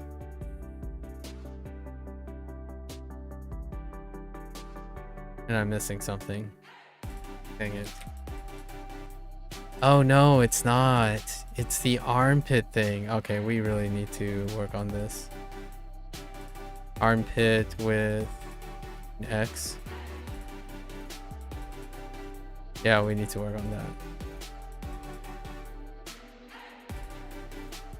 And sure, for ornaments, that's very disappointing. It's because of the food. The food is throwing me off.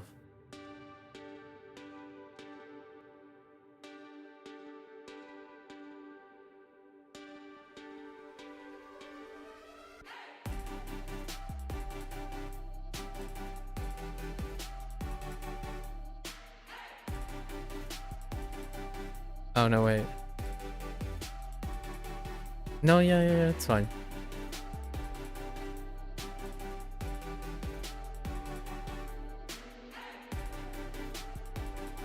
And then Jing was a disappointment.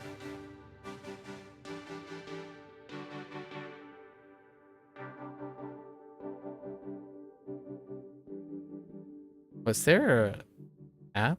I don't think there was a cap. I guess we'll find out. Promote.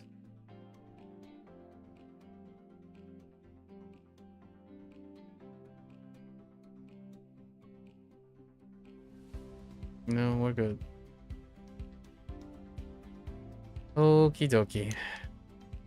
Go see if we can add to the... Ba needs help. Oh man. Pull out. Yeah, kind of... Oh yeah, I didn't do anything with it either.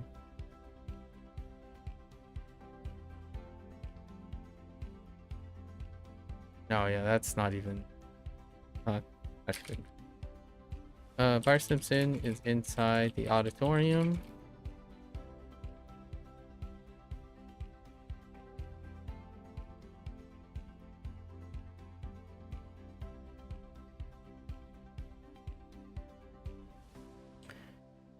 Setting, trying to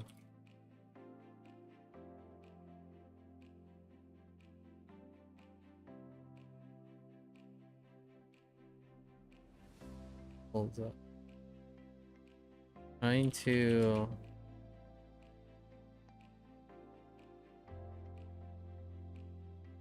to set up a rank for the talent show. He marks a spot of his victim's position with an X. Oh, there again. With an X, and where he is going to drop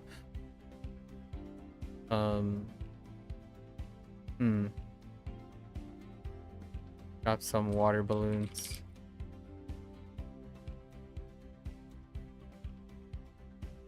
With his finger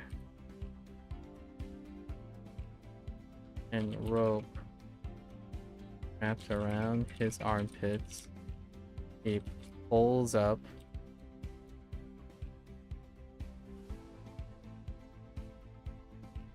out and up a net of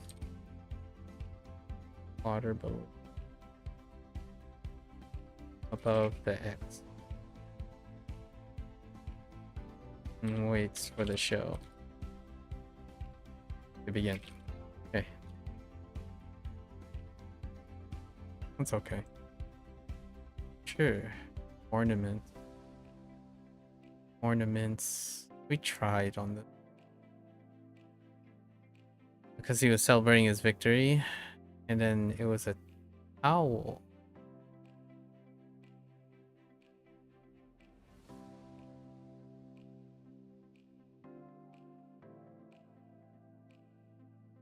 Okay, washing up after the victory, he was able to confiscate a bunch of handguns.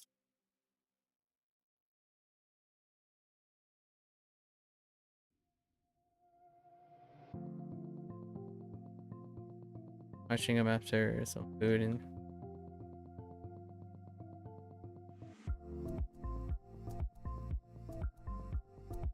washing up with a towel after some food. Celebration of his victories over human interlopers. Was able to confiscate some handguns, which he dashes away in the bathroom storage. Or maybe dashes away bathroom shelf as decoration. That's not great. Can we link this to another? Sure. Persimmon?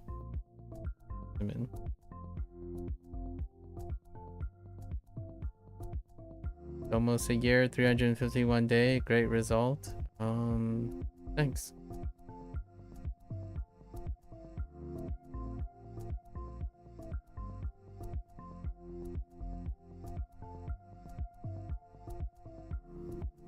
Sure.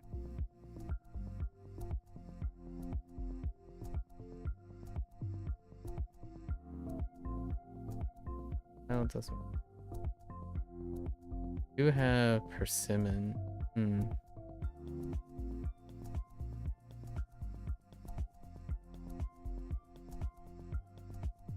So we link it with persimmon.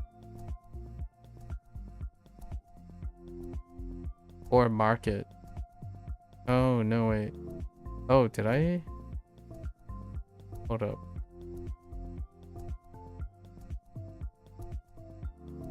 Oh, it's handgun.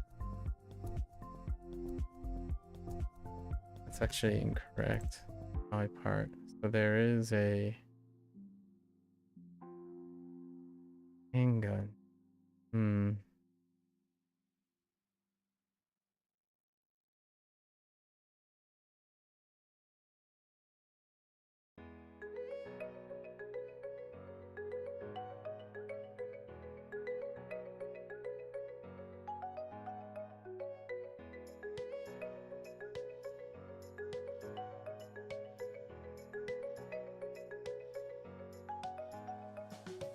Actually, the closest shoe probably off handgun.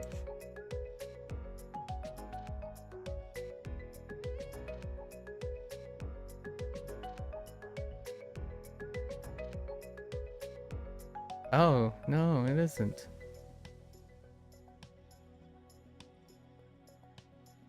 Interesting.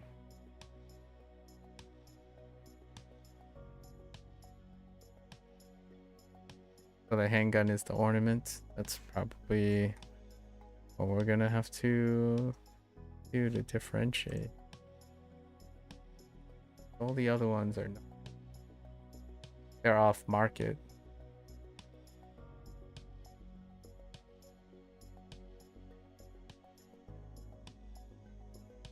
Okay.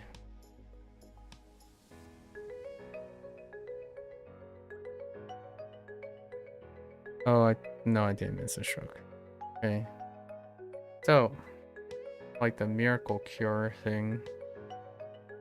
Soliciting guinea pigs for promoting his new sun protection. Oh, that's what the hell. Sun protection. Dang. I went with day.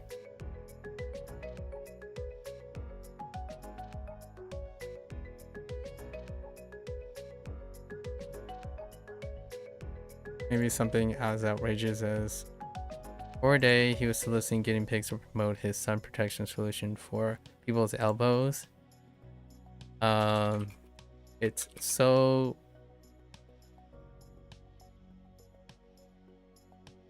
useful. I mean, it's so universal. It can also protect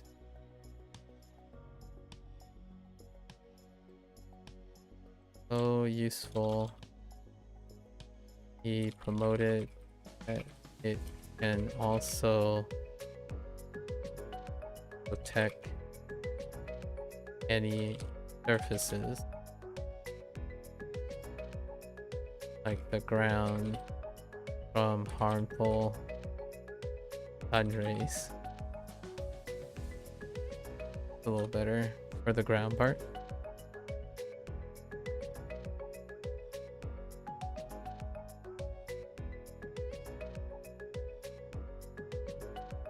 All right, that's a wrap for HanziHero today.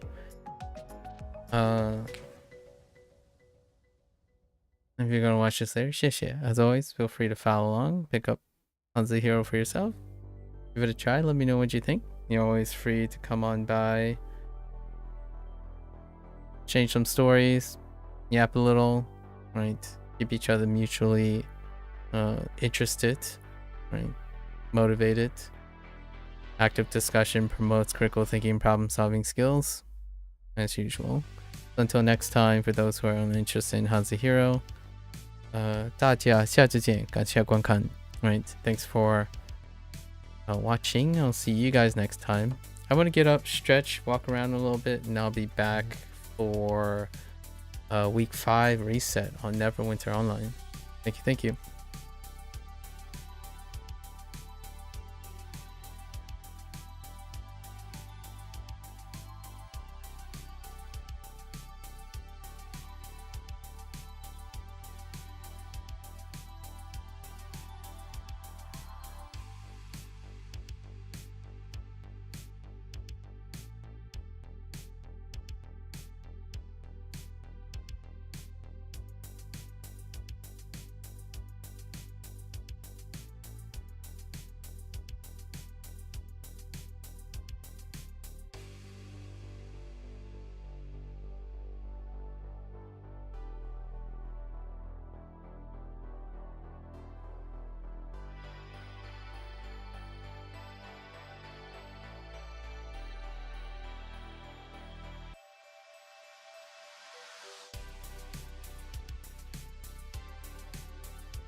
Alright, welcome back everyone.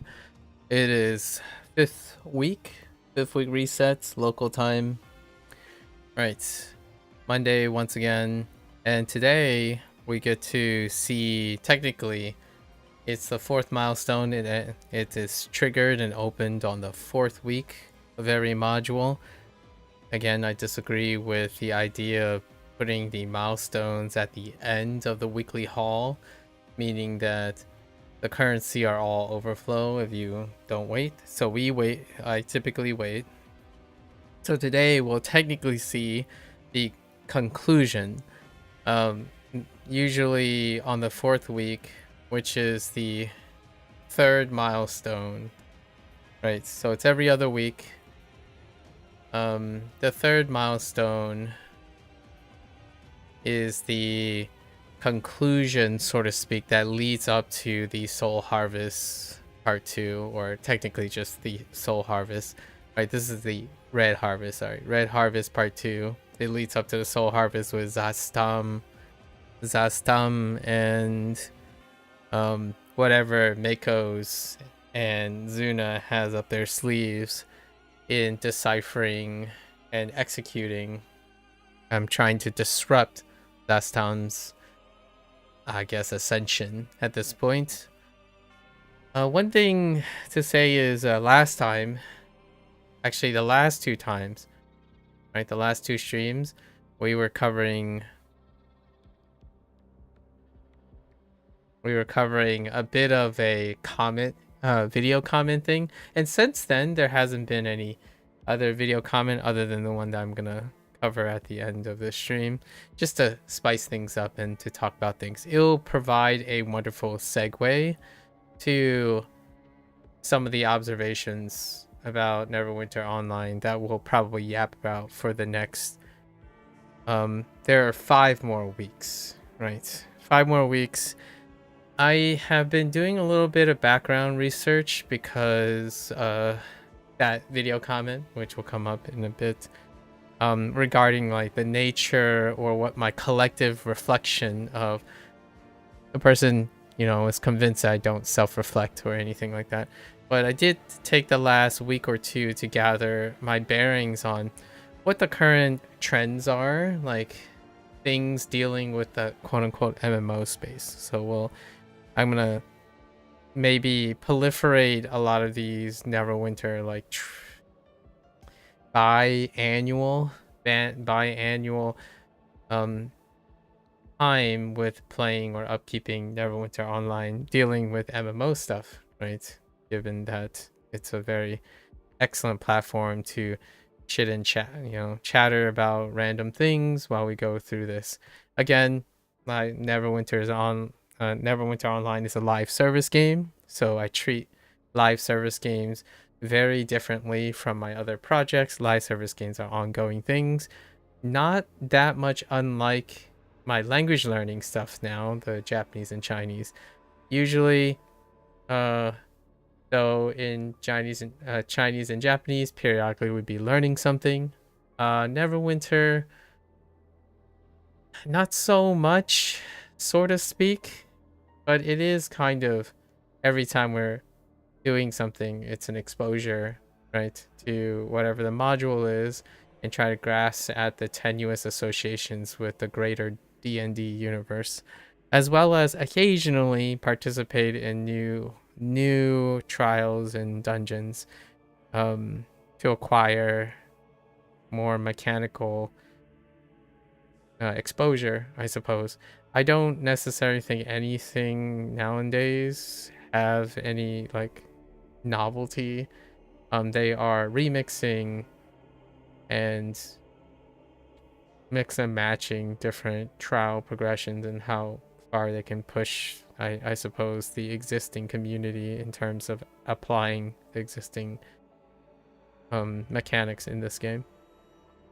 So this is going to be relatively a fun thing because the part that I'm interested in is largely whatever tenuous grass in association with the ongoing lore, right? I play these games specifically for that, unlike my guess accuser of many things. We'll more into that in a bit. All right. We're only doing one character, and it shouldn't take too long. We'll see what Mako's has for us as we get back in here. Winter Festival, you know, the Simul or Simul. The Winter Festival is happening right now, which is your annual thing for Christmas. A bit of a couple changes. One major change, which deals with actually having to participate in activity. Obviously, I'm not doing that anymore. To get boxes, but there's so much legacy currency in this game. You auto complete these events. Honestly, like auto buy out these events.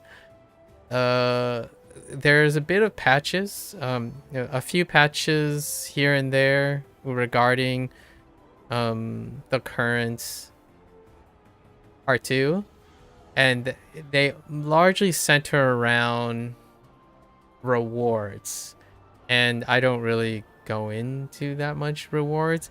One of the things I liked about the new module is that they reduce the progression, so the weekly haul progression was a lot more facilitated. Basically, you get lots of currency to fill in the weekly haul, which technically is supposed to decrease playtime for the campaigning thing. Personally, I don't mind if it's long or short, provided that it is unapologetically activities to do, right? Live service games are treated as practicing habit, not engagingly learning something, in my opinion, personally. So Neverwinter, I mean, honestly, I've stopped learning things like 7 years ago.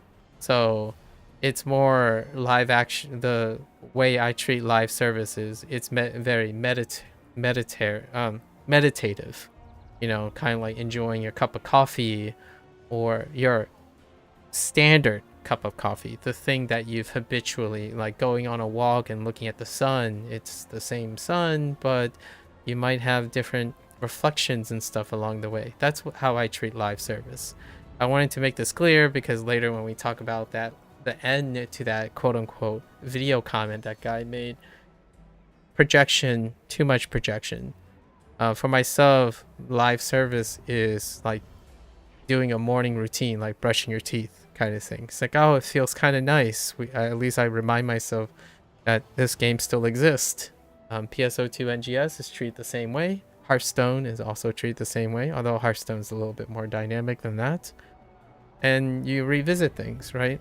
It's not out of nostalgia, but more about when I'm on Neverwinter and I'm doing random queues and whatnot, I'm actually brainstorming about other things. Like this yap session that I'm having right now, this introduction, that's what I'm practicing. On occasion, there might be pleasant surprises where Neverwinter would introduce something novel or unexpected or permutations. That's like going on a walk. Some days you might find that there's a bird on the tree that captures your attention. It's about the, you know, appreciating what we have and the minute-to-minute situation, not one to try to rekindle nostalgia. Again, more on that later. So for now, what I really want to say about the patches is that it's centered around reward, because with the increased pace of the weekly haul, the stuff you have to grind for, right, did not get scaled up similarly. So this is kind of a problem with the rate limiting step issue in the way Dika and Cryptic Dika is handling things, where when you accelerate the weekly haul, they have to normalize all the other currencies. Because if you don't normalize the other currencies, regardless of how fast one component is, the extent of the playtime is still that long. So it's kind of a bait and switch, so to speak. And that's kind of the mentality right now, where, okay, you need 4 things. So you speed up one of those things, right? it's still, if one of the four things is the slowest thing, so one of them is slowest, let's say this one's the slowest, even if you speed up the first thing, the second thing, or the third thing, the fourth thing will always be that long. That's currently what the issue is. Without needing to know what the currencies are, every campaign comes with their own permutation of medium currencies. That's kind of their design. So I don't actually know how many currencies there are in this module. I think there might be 3 or 4, possibly 5 and 6 because of the artifact weapon. So the artifact weapon is what you need to refine. So they decided, instead of reusing or overlapping with previous materials, they introduced an entirely new material, which is the currency. So that currency is the rate limiting step, and that does not help because that's what happens. So the longest thing, the bottleneck, is the determinant of how the speed is. So if you're gonna reduce the time played, it has to address the bottleneck factor. And that's what they're trying to do now. So they're readjusting the way rewards are distributed from completing the advanced trial, which I have not done. I know all the mechanics. It's kind of cute, I suppose. I enjoy what I read and saw other people do. I'm not really that itching to overcome needing to sit there and wait to organize and whatnot. I've already set my piece about the balance between accessibility around the clock is non-existent in certain time frames, like this one, right? However, it looks it looks entertaining. So those who are able to play, that's great. It's kind of like other games where, oh, you can't do that because of time frame and schedule. That's all right. You know, you don't get a banner from a gacha game. That's all right. Like, I see that. I can see other people enjoying it. So based on the description of all the mechanics and the demonstrations, this trial seems really fun. Like, there's multiple stages. I mean, heck, go big or go home in a situation. So right now they're rebalancing the rewards for that. Other than that, there's some traversal things that have changed, which is nice. I really like the map of this module.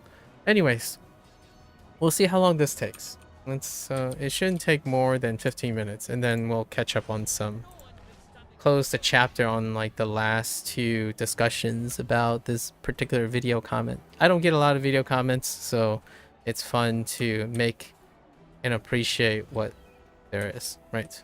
Okay. So I believe we have our carryover for activities, so this will shorten our time by quite a lot. And yes, last time it's definitely Valora. Valora's 2 repeatables are the way to go, but we also have the story to go through. So let's go look at the story. Let's grab this first. All right. So let's see.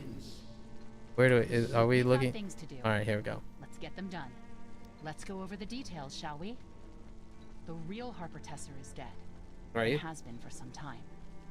The one you worked with is an imposter.